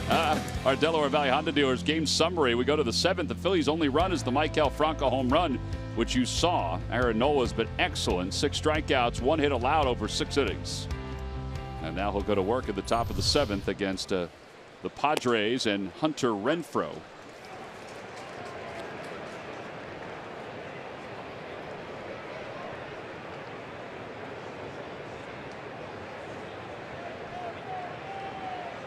Renfroe's 0 for 2. These guys had to match up against each other at some point, I would think. Nola at LSU, Renfroe at Mississippi State.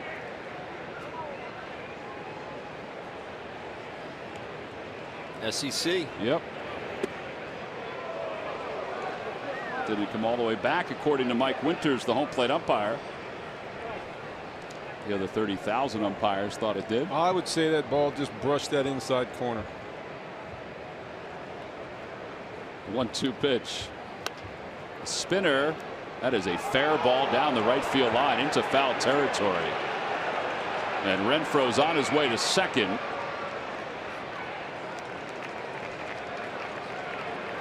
Take that ball. Seriously. I think Renfroe thought. Oh, there's another weird one. Look at his reaction. You think you popped it up? No, you got a pair. Is that a thing of beauty? I was wondering why he was so late to get to first base. But Tommy's playing off the line.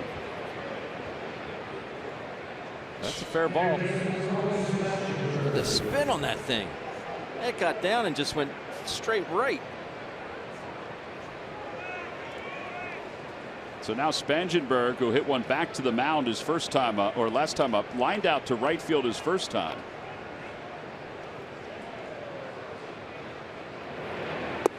Tries to bunt his way on. He tried to drag it up the first base line. 0-1. It's not a terrible idea. Kind of looked like terrible mechanics. Indecisive.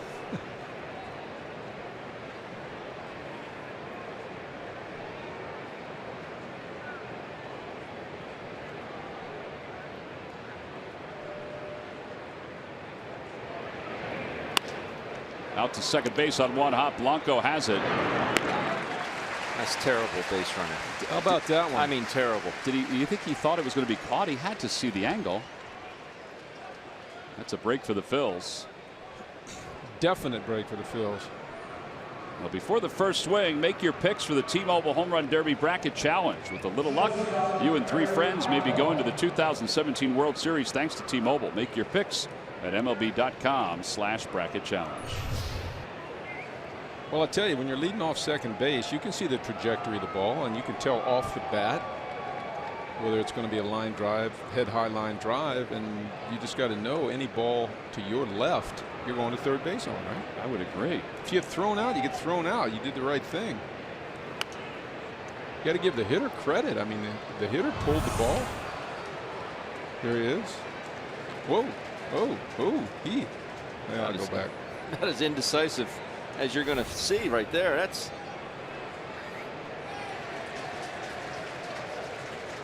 Now you have Ibar at home plate, who has hit a couple balls in the air. Hit one to the track last night. Hit one to the dead center track tonight. Now he has the ability to get a ball in the air for a sac fly.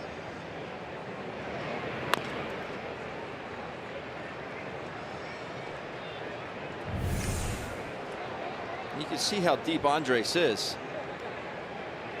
I highly doubt that Andres is going to make that throw to third base. No, he's definitely not. I mean, he's looking right now like he would have, but I guarantee if he breaks on the ball to third, Blanco, you don't try to throw the guy to third from the outfield grass. Mm-hmm. You know, you may if you were charging the ball.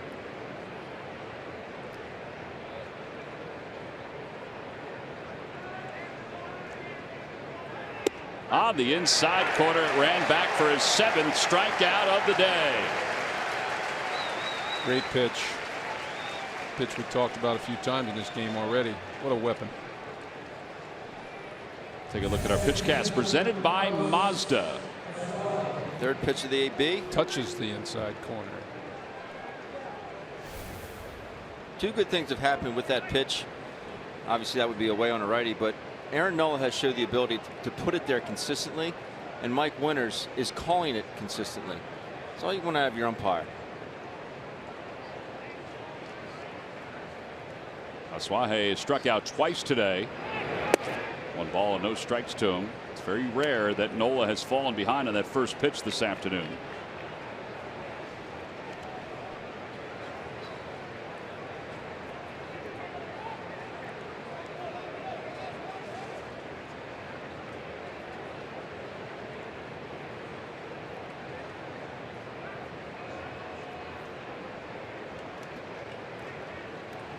Knapp going out to chat. They haven't had many meetings today. So far, just 84 pitches for Nola with 2 outs here in the 7th. Padres have bullpen action. They've got a lefty up. Ryan Buchter, the South Jersey product. There he is.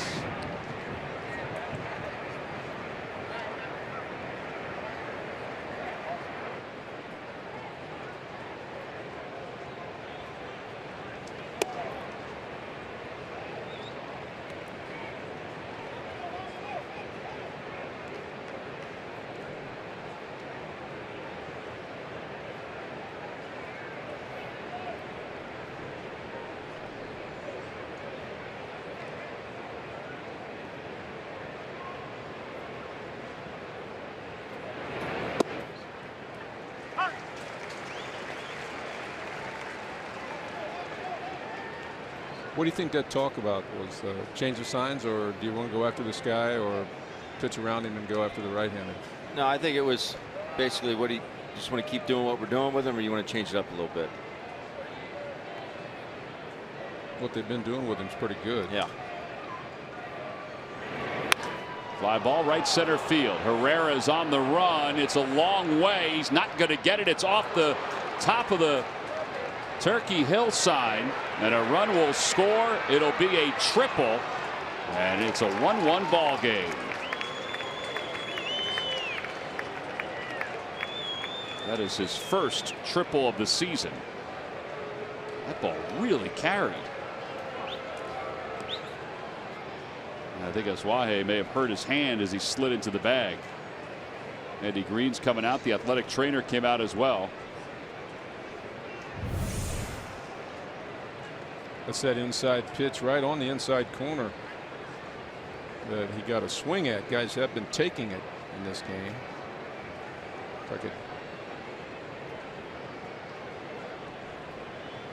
His hand looked like his fingers were open. With the way there should be, right? His right hand that he hurt. Odubel was a step or two over toward left center on that. He had a long way to go. Let's watch him slide in. He hit his right hand. Oh, right there. Oh, that's the old little finger. Yeah, on the umpire's foot.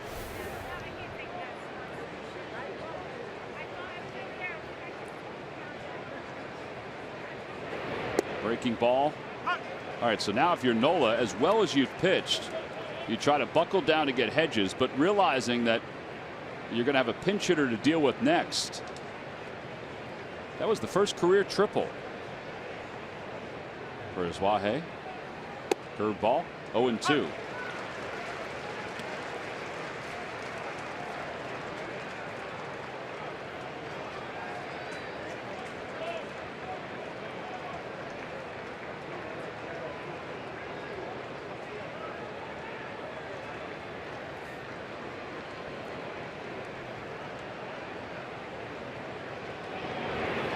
Opposite way, base hit it to right field. A run will score, and the Padres take the lead 2-1.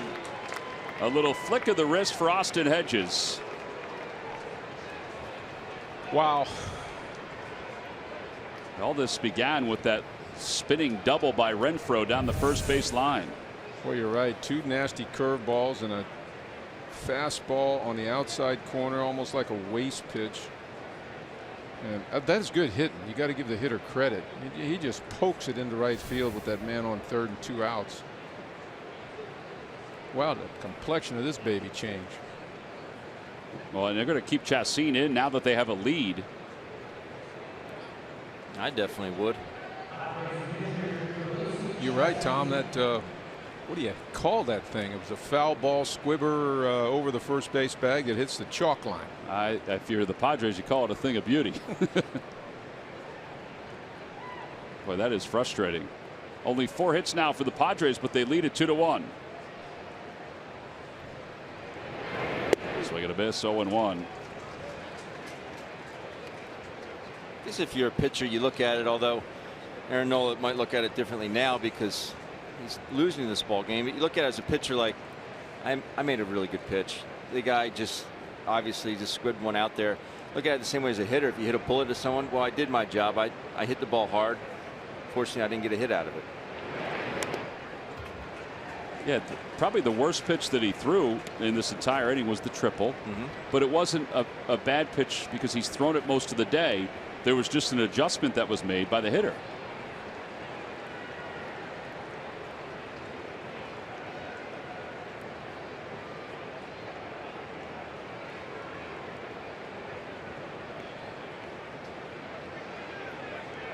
Oh, 2 pitch. Outside, 1-2.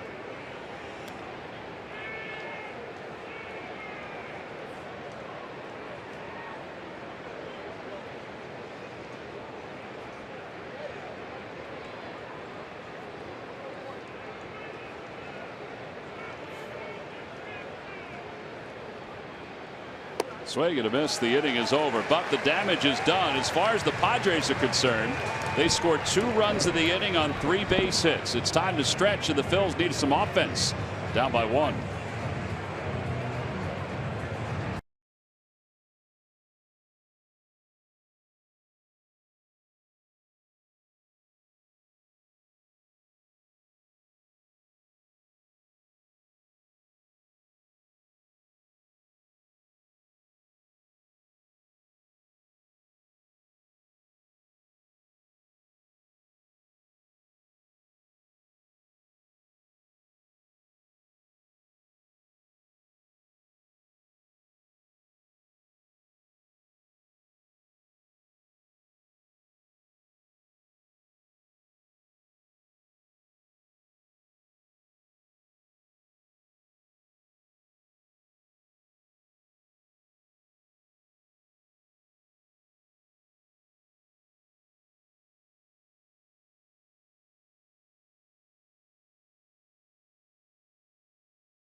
Plays of the game. Well, the double plays have helped the Padres in these first 2 games, but in particular today. Yes, they have. And Michael, he said earlier, grounding into his 17th double play of the season. This is a very fine turn here by Will Myers at first base on the I bar. Back to Myers. Freddie Galvis goes down. 3-6-3. They are your Hyundai defensive plays of the game, brought to you by your local Hyundai dealers. All right, so Chassin stays in the ball game. 6 innings, 2 hits, 1 earned run, 1 walk, 5 strikeouts. Matt Caesar takes over out in right field for the Padres. He was just waving to some Villanova fans, I think. Oh, with Schmitty looking down, the Phils are down by 1. Freddie Galvis will lead things off. Here are the home 7th against Chassin. Here we are with another 1-run game for the Phils. The first pitch is over at the knees. It's 0-1.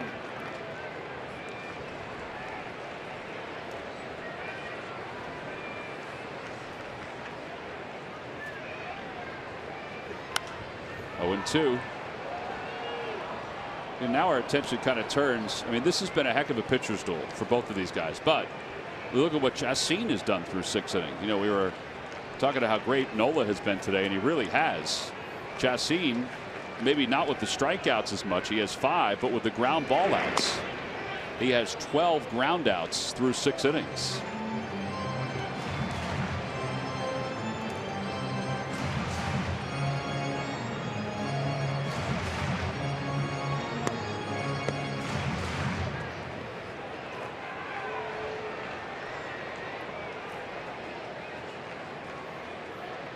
No balls and 2 strikes to Freddie Galvis.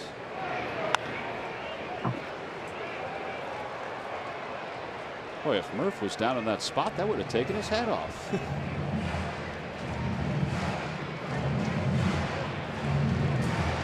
I would have snared that. If Murph was down in that spot, that would have taken his head off. That one came in hot. Thankfully, it missed everybody. Swing and a miss. 6 strikeouts for Chassin and 1 out here in the 7th.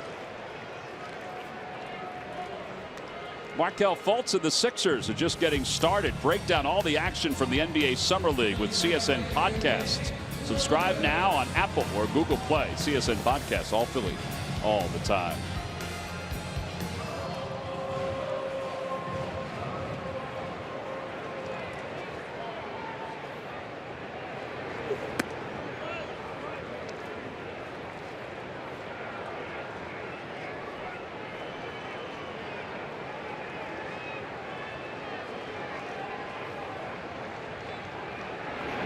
Breaking ball. His ability to get back in counts with that breaking ball today has been excellent. Remember, he threw Freddie Galvis a 2-0 breaking ball earlier. Exactly right. And that was in the at bat where I was talking about that being a key at bat for a rally. Yes. Freddie took 2-0 and he dropped a little curveball. Strike one. Totally turned the inning around. Well, we haven't seen Chacin in a game since 2014. He's a little different. You know, he's backwards more than anything a little else. Hellickson kind of an approach. He does. Praise on the hitters over aggressive in this.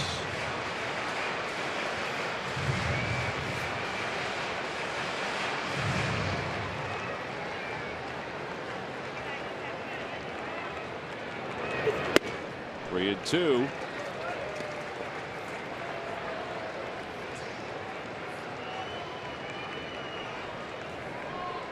Might be a pitch you could look for right here, but it's hard to give up because he does still throw 94, 95 at times. There he goes to it. He threw a slider, tried a backdoor slider, and just missed. I'm telling you, he just missed. Second walk issued today by Chacin. Isn't it funny how I guess you can't second guess that pitch if you're the catcher, the manager, or the Padres? I mean, well, I think he got Herrera with it looking. He got Knapp with it looking. Got Knapp, yep. On a 3-2 pitch. Both Knapp and Herrera were not happy about the calls, but they were better than that last pitch.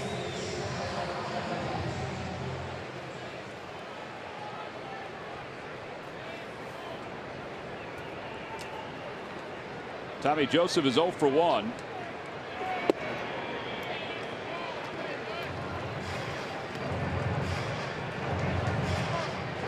amazing how when the location fools the umpire, you don't get calls a lot, right, Ben? That's right. That looked like a decent spot.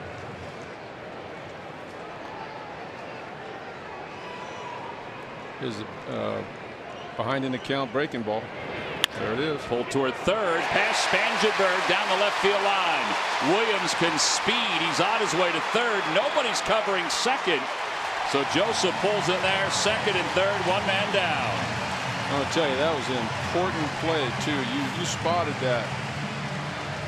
Myers did not follow the runner. Well, he should. I guess it's his job to follow the runner if he rounds the bag too far. Somebody has to be covering second on that ball, right? I think Pirela wanted to go to second base on this. Look at the first baseman. He's just picking up some dirt. So they're setting up for a relay throw. The problem is the second baseman goes over for a double relay, which in this ballpark you do not need. The fences are so close here. All you need is a single relay, man. The third baseman can back up the relay easily here, and they put two guys in line there. Well, pitching change here in the seventh. The Phils have two in scoring position. We'll be back right after this.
Will the Phillies take on the Atlanta Braves? It's a 135 first pitch, and the Community Energy Fanatics Solar Bobble Body will be given out to children 14 and under.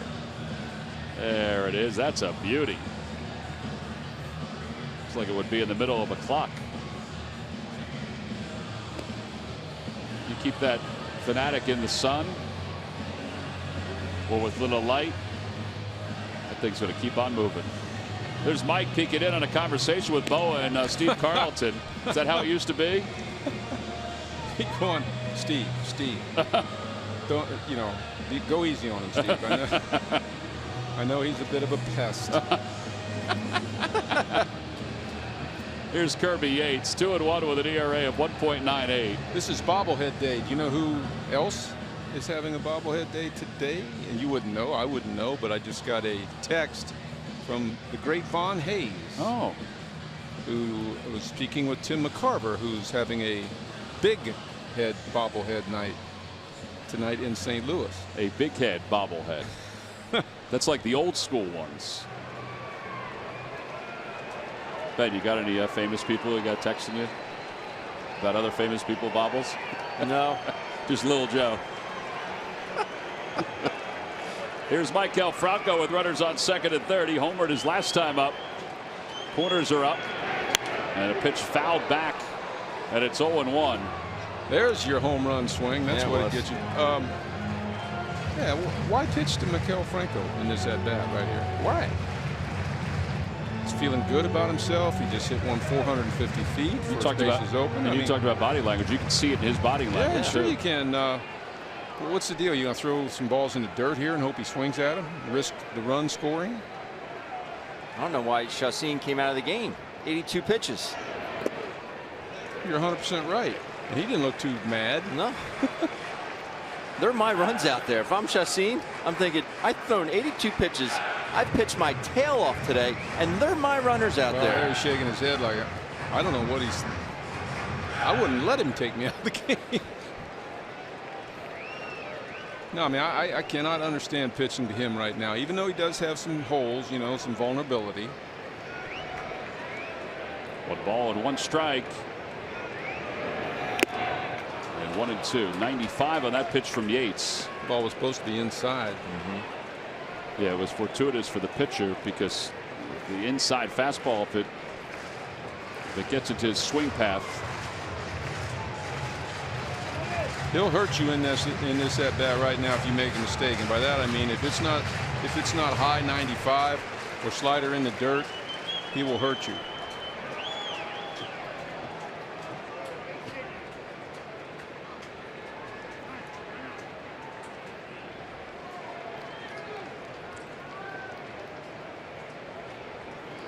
Yates well above the National League average in stranded runners.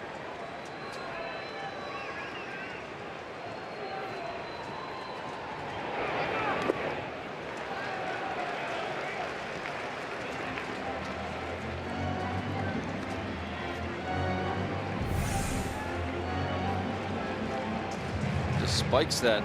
Great play by the catcher. Excellent play by Hedges. He's been thorn in our side, hadn't he?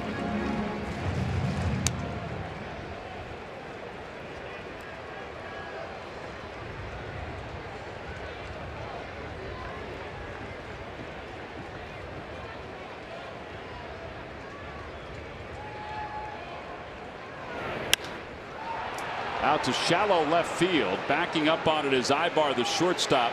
He says he has it, makes the catch. They call they can't say infield fly. Good pitch. Serious heat on that ball. Inside corner. The big swing. I mean, just a little nice soft swing at it. Ball gets to the top of the bat, Ben. Yeah, hit the bottom of it right there. When you want to get too much, out of a swing, that ball will go to the top of the bat. Noah trying to stay loose. He is not out of this game. Nobody is loosening up. And now they'll chat. You've got Knapp and then Odubel Herrera.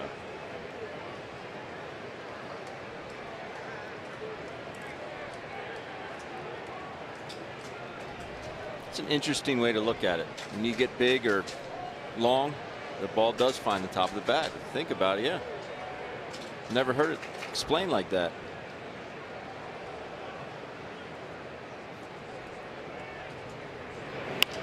Looper out toward left field. That may be a little bit of trouble. Pirela, though, comes in and makes the catch, and the Phil's rally is thwarted. No runs, a hit, 2 men left in scoring position. On to the 8th.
Phillies baseball is brought to you by your local Chevrolet dealers and by Jefferson Health. Call 800-JEFF now or visit jeffersonhealth.org.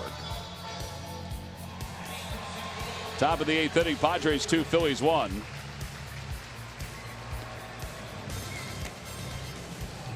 And Aaron Nola will continue, and just what you were saying about Chacin, he deserves to continue in this game. He's allowed 4 hits and 2 runs over 7 innings. Pete does have Luis Garcia warming up just in case. And the bullpen. Well, you know, the guy that came in, name, help me on that real quick. Yates. Kirby Yates. He's a strikeout guy. You could tell. I mean, he's throwing 95, 96, and a splitter in the dirt. I mean, he didn't command it well, but Green, I'm sure, has seen this before, and he's got a good inherited runners average, so made the right move. Yeah, so now he's had 10, and he has stranded 9 of those 10.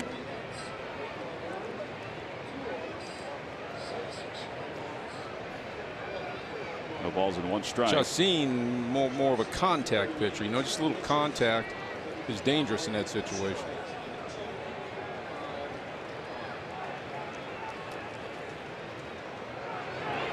Curveball.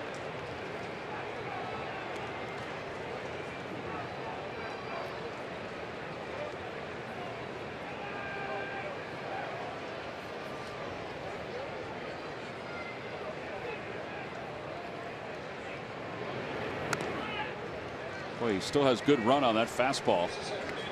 Every time the Phillies pitchers retire the opposition 1-2-3, Comcast will make a contribution to Phillies charities. Phillies baseball is brought to you by Xfinity. Xfinity X1 will change the way you experience TV.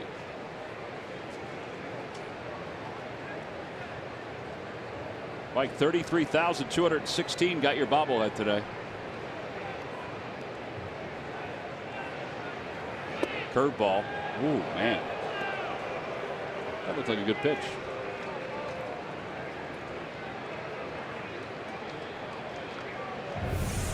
Look at our pitch cast presented by Mazda. Yeah. He doesn't like that inside curve ball. Won't call it. That's 2 now that he's let go. That one runs inside too much.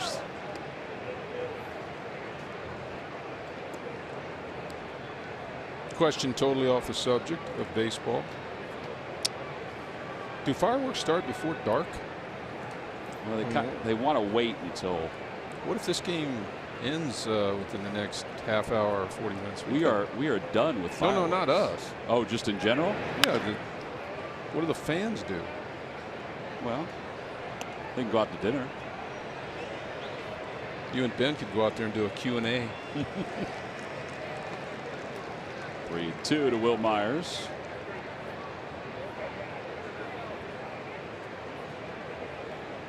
I see why you're looking dumbfounded at me. Fireworks are not tonight. They were the last 2 nights. Not tonight. Senior moment. I thought you were. Senior moment. I thought we were going somewhere together after the game to watch fireworks. There's a strikeout of Myers, his 8th of the day. Nola's 8th of the day.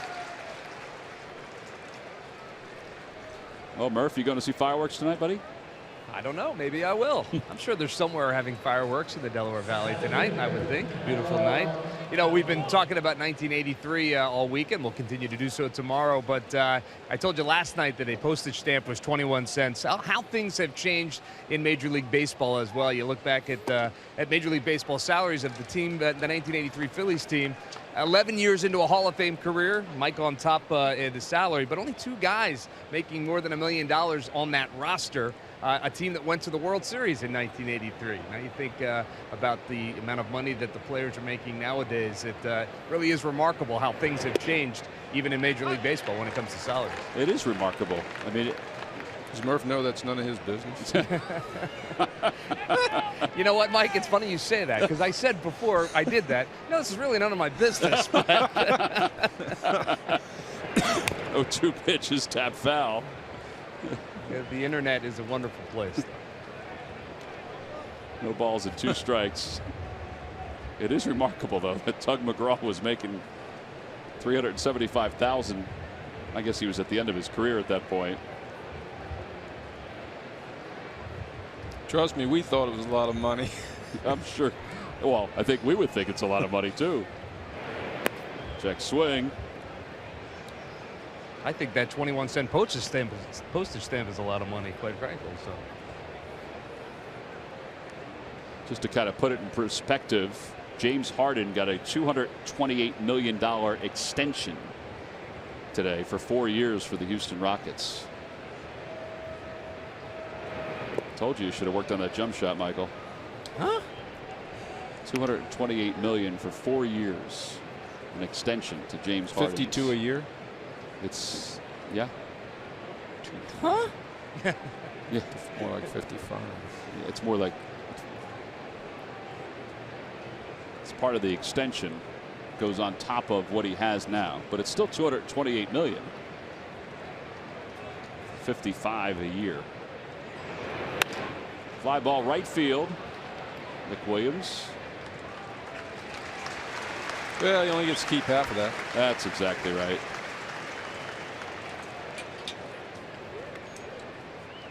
Pirela will be the batter. If anybody deserves it, he does. He makes more than LeBron, then, I take it. Well, I guess outside endorsements. Straight salary. Yeah. I think you're right on that. You might lose me for a couple innings here. I'm trying to wrap my head around this. Well, you played basketball in high school, right? Down the right field line, out of play. We didn't tell you to sign with the Padres, Ben. You could have went to Miami, walked on as a basketball player. Man alive.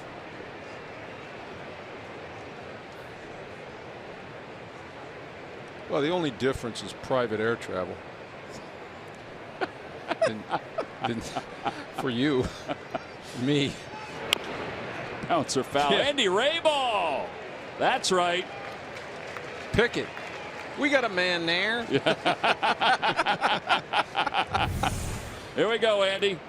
Oh, watching it all the way. Soft hands. Soft hands. Watch it into the hands. Grip it. Fist. Nice. No balls and 2 strikes to Pirela. Change up.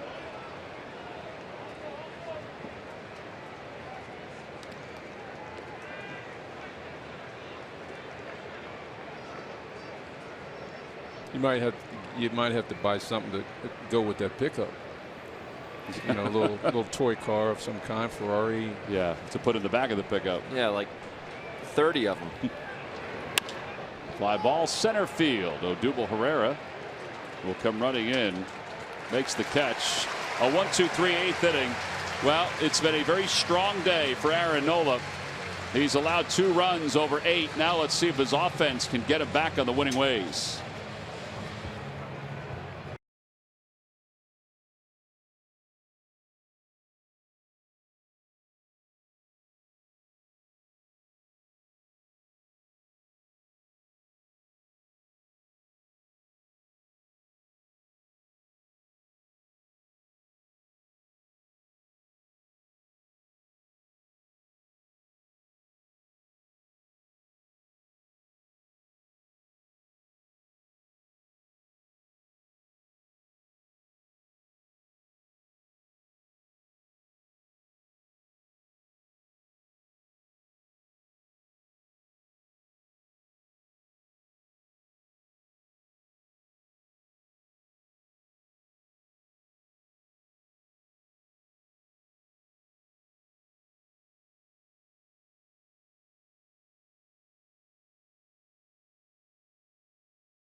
Monday, July 31st, the Phillies will take on the Atlanta Braves. It's a 12:35 first pitch. It's a wraparound series.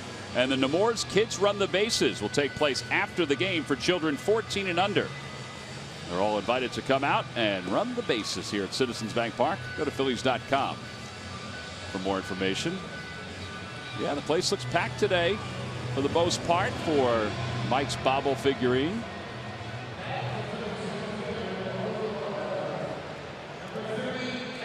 Cordova takes over in left field for the Padres, and Ryan Buchter will be the new pitcher. South Jersey products, pitched in 36 games so far this year, and Cameron Perkins will pinch hit for Odubel Herrera.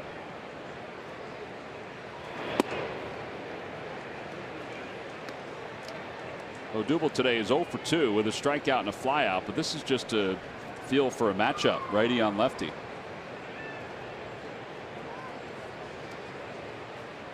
One ball, no strikes to Perkins. And now 2-0.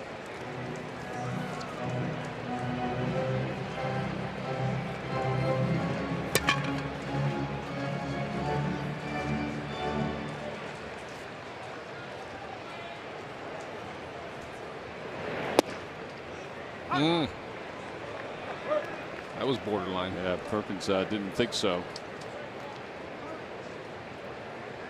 Ryan Buchter is out of Highland Regional High School in South Jersey. Went to Gloucester County Community College. As Perkins fouls it back. I will tell you, though, Tom, that born in the Keystone State. I thought he was born in Deptford. Oh, he was born in Reading. No big deal. He got a better offer, so he came over to the Garden State. 2-2 to Perkins.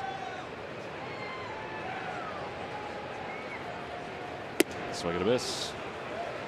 7 strikeouts today for Padres pitching. And Andres Blanco will walk to the plate.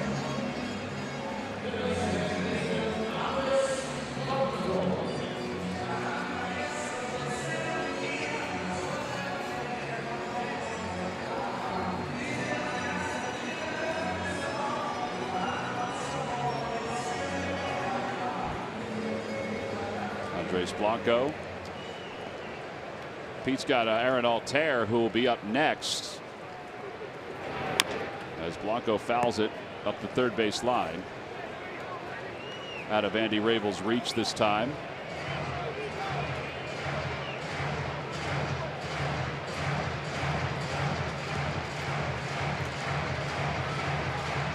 There's Altair.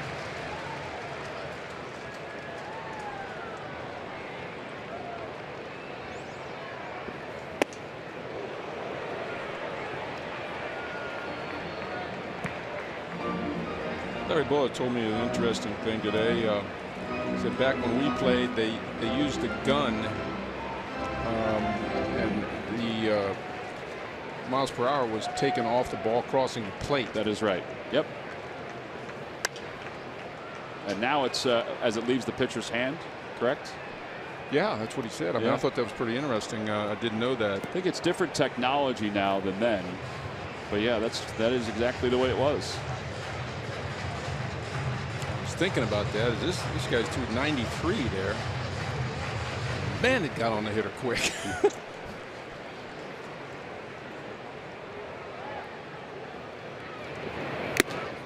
And Blanco strikes out. Back-to-back strikeouts.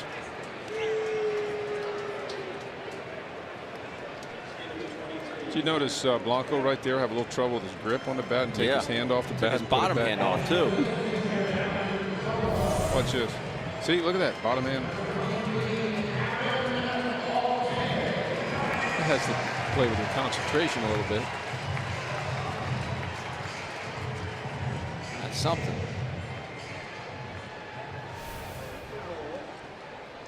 So Altair takes Nola's spot in the order. One ball, no strikes.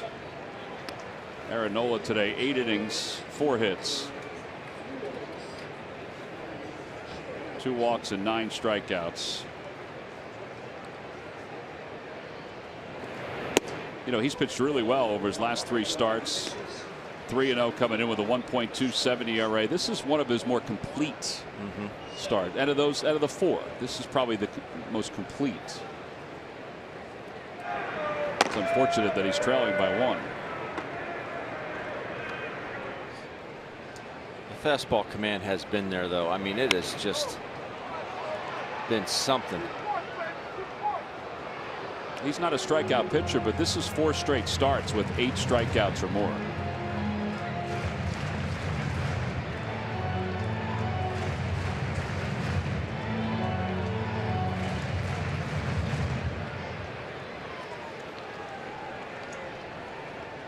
Two balls, 1 strike to Altair.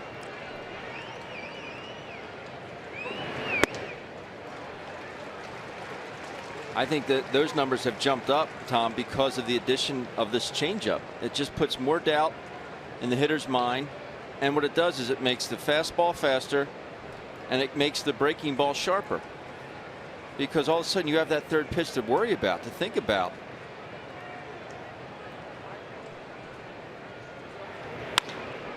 Well, it's usually the case that the curveball dominates his secondary pitches. Not today. No. Nice catch by a gentleman up in the Euchre seats. Yeah. Didn't think he was going to get a ball today. No. But when he got his opportunity.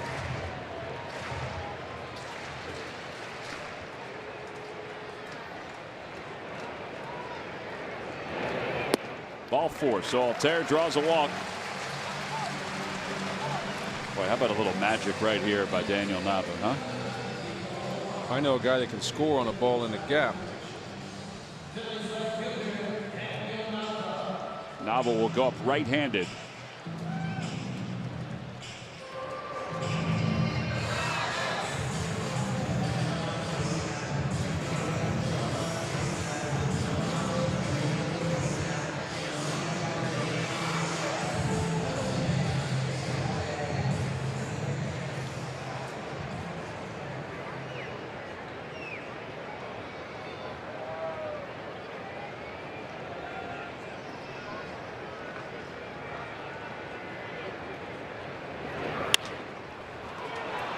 Popped him up into shallow left center. Ibar says he has it,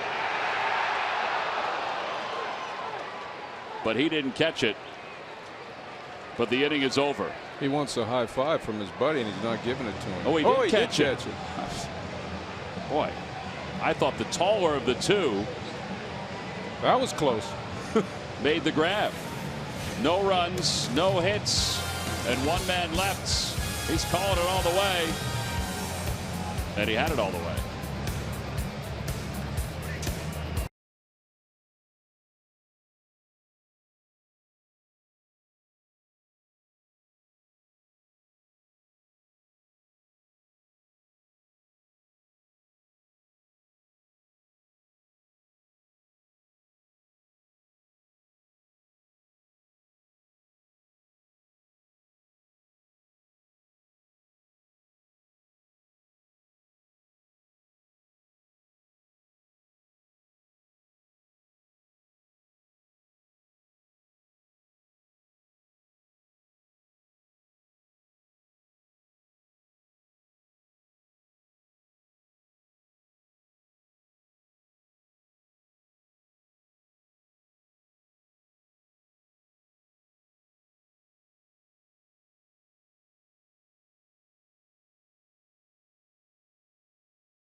.705 first pitch against the Atlanta Braves. You're going to want to stay in your seats after the game. It's Hunter Hayes, the Grammy-nominated singer and songwriter, who will perform here at Citizens Bank Park. Now, your game ticket is your concert ticket. No additional purchase necessary. Go to Phillies.com/Hunter Hayes for more information. Cameron Perkins stays in the game to play left field. Aaron Altair stays in the game to play center field. And Luis Garcia will be the new pitcher. Daniel Nava, after flying out, checks out.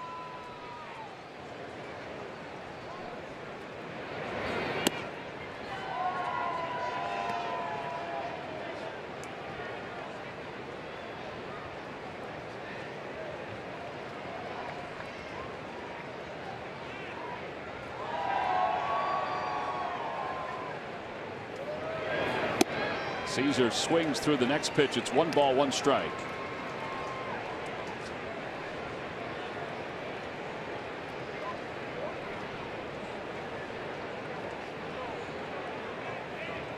See Garcia's numbers.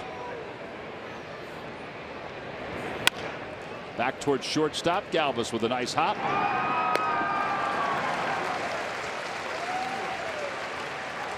And 1 out here in the 9th. And Spangenberg will come up. All right, well, for Garcia, it's keep it right here. Because Mauer, the closer, even with a high earned run average, he struck out the side in a save situation yesterday.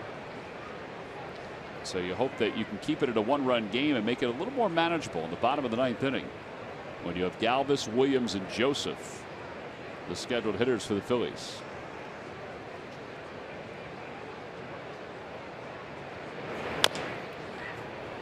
Garcia leaps high in the air and throws out Spangenberg. Straight bowling ball. That's 98 straight down. It is. It's heavy. Just don't know how you can lift this ball. Heck of a play by Luis.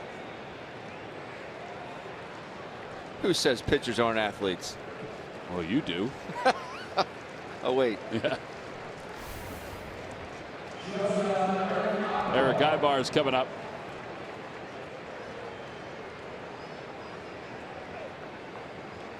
Ibar is 0 for 2. He walked his first time up and then flied out and struck out.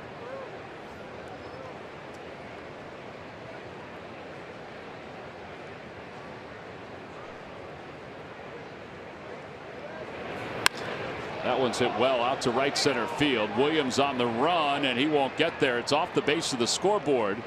Ibar cruises to second. Now that's his 10th double of the year. Garcia has had a nice year, that's for sure. You got to go after him. You got to go after him, get ahead, strike one, 2 outs. That ball hit the heck out of that ball. It's his second long ball to straightaway center. Now that pitch is elevated. He thought he got it.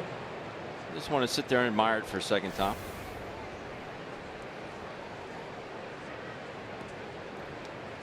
Now we're taking a peek at the scouting report of who he's going to face. Aswahe tripled his last time up. That tied the game, and then scored on a single by Hedges. Now the Padres have a 2-1 lead.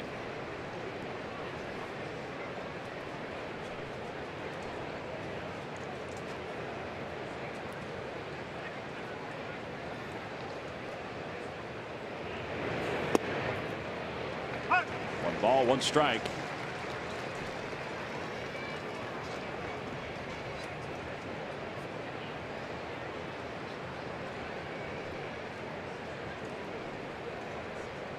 Phillies have 22 one-run losses this year. 22.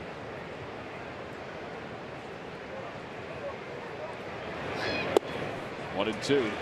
Cut those in half. See where you'd be. You'd be 35 and 40-ish, somewhere in there, 35 and 41. Yeah, I would think 22 for the losses for a year is not overwhelming. The first half? First half. Actually, last night, it's a record. It actually ties a record. 1-2 pitch coming. Out to left field. Slicing toward the corner, and a foul ball.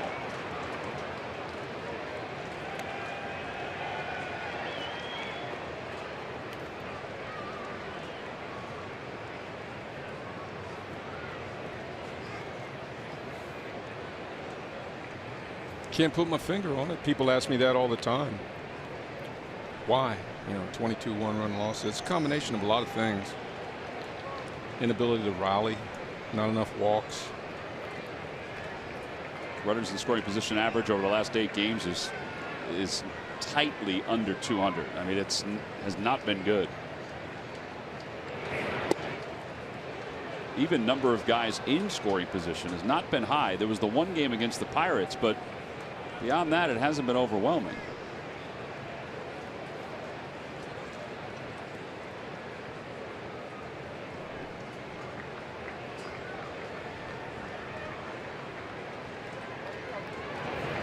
Got him. That ball just dropped out of the zone. The split from Garcia. No runs, 1 hit, 1 man left in scoring position. Here we go. Last chance for the Phillies, down by 1.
Top. The reason they're on top 2-1, they scored 2 in 1 inning. And here is our W.B. Mason delivery of the game. It comes from Austin Hedges in the 7th.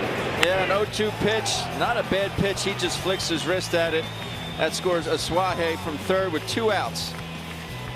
Gave the Padres their second run of that 7th inning. That is your W.B. Mason delivery of the game. All right, so now Brandon Maurer, who closed out last night's game with 3 strikeouts, has 18 saves. This was what happened last night. He's got some good stuff. Change up. Change up there. high gas to Brock Stassi. Another high cheese, and Freddie not too excited about it. I think you get the same reaction from the fellas today. I mean, Freddie's going to lead off this inning, but if they were to lose this game, I mean, there have been frustrating losses here in the month of July that have equaled some of those that we saw in May. 1 ball and no strikes. Got to get a base runner early.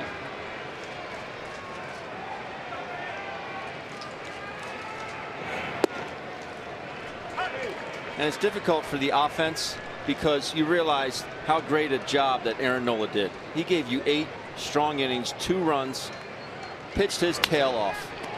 There's a liner. Yep, Spangenberg, right place, right time. 1 out. Not guarding the line. Yeah, really. And in. But he hits it hard right at the third baseman. Now, if he's guarding the line, that might be at least a single. Yeah, if he's guarding the line, that's definitely a single. Guess they've moved away from that nowadays in baseball. Williams skies one down the left field line. Cordoba leaps up and makes the catch. 2 outs. I thought that was going to slice out of play, but it stayed in. And he made a very athletic grab. This is why Andy Green put him in the game for defensive purposes. Heck of a play. Yeah, Cordoba, who came in yesterday for defensive purposes as well. Mauer loved it. These are 2 quick outs now in the 9th inning. Tommy Joseph, last chance for the Phillies. He's 1 for 2 today.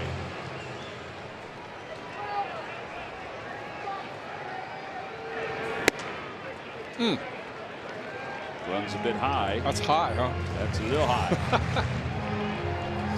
Come on, Mike, you need a ladder to hit that one. Breaking balls when behind in the count. Amazing. Chacin used it many times. Yeah.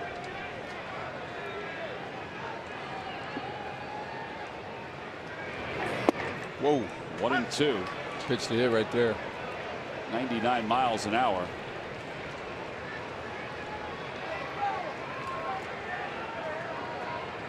One-two pitch.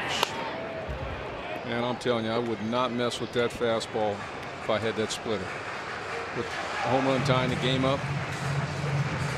I mean, you got a free pitch here, right? If you're the Padres.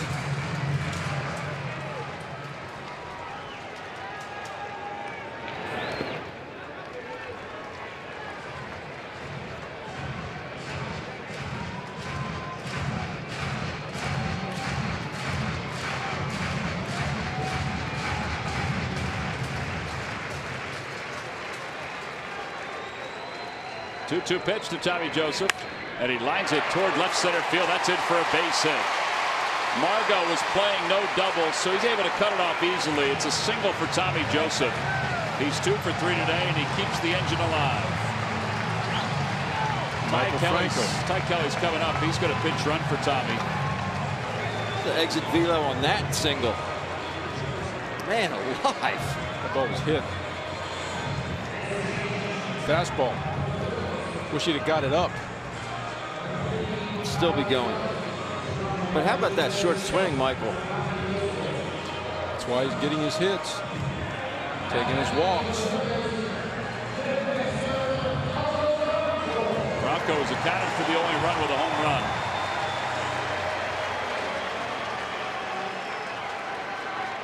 This will be mano-a-mano right here.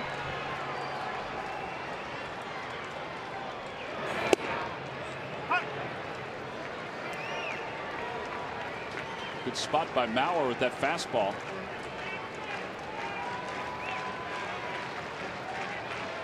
Phillies only have 2 opportunities with runners in scoring position today.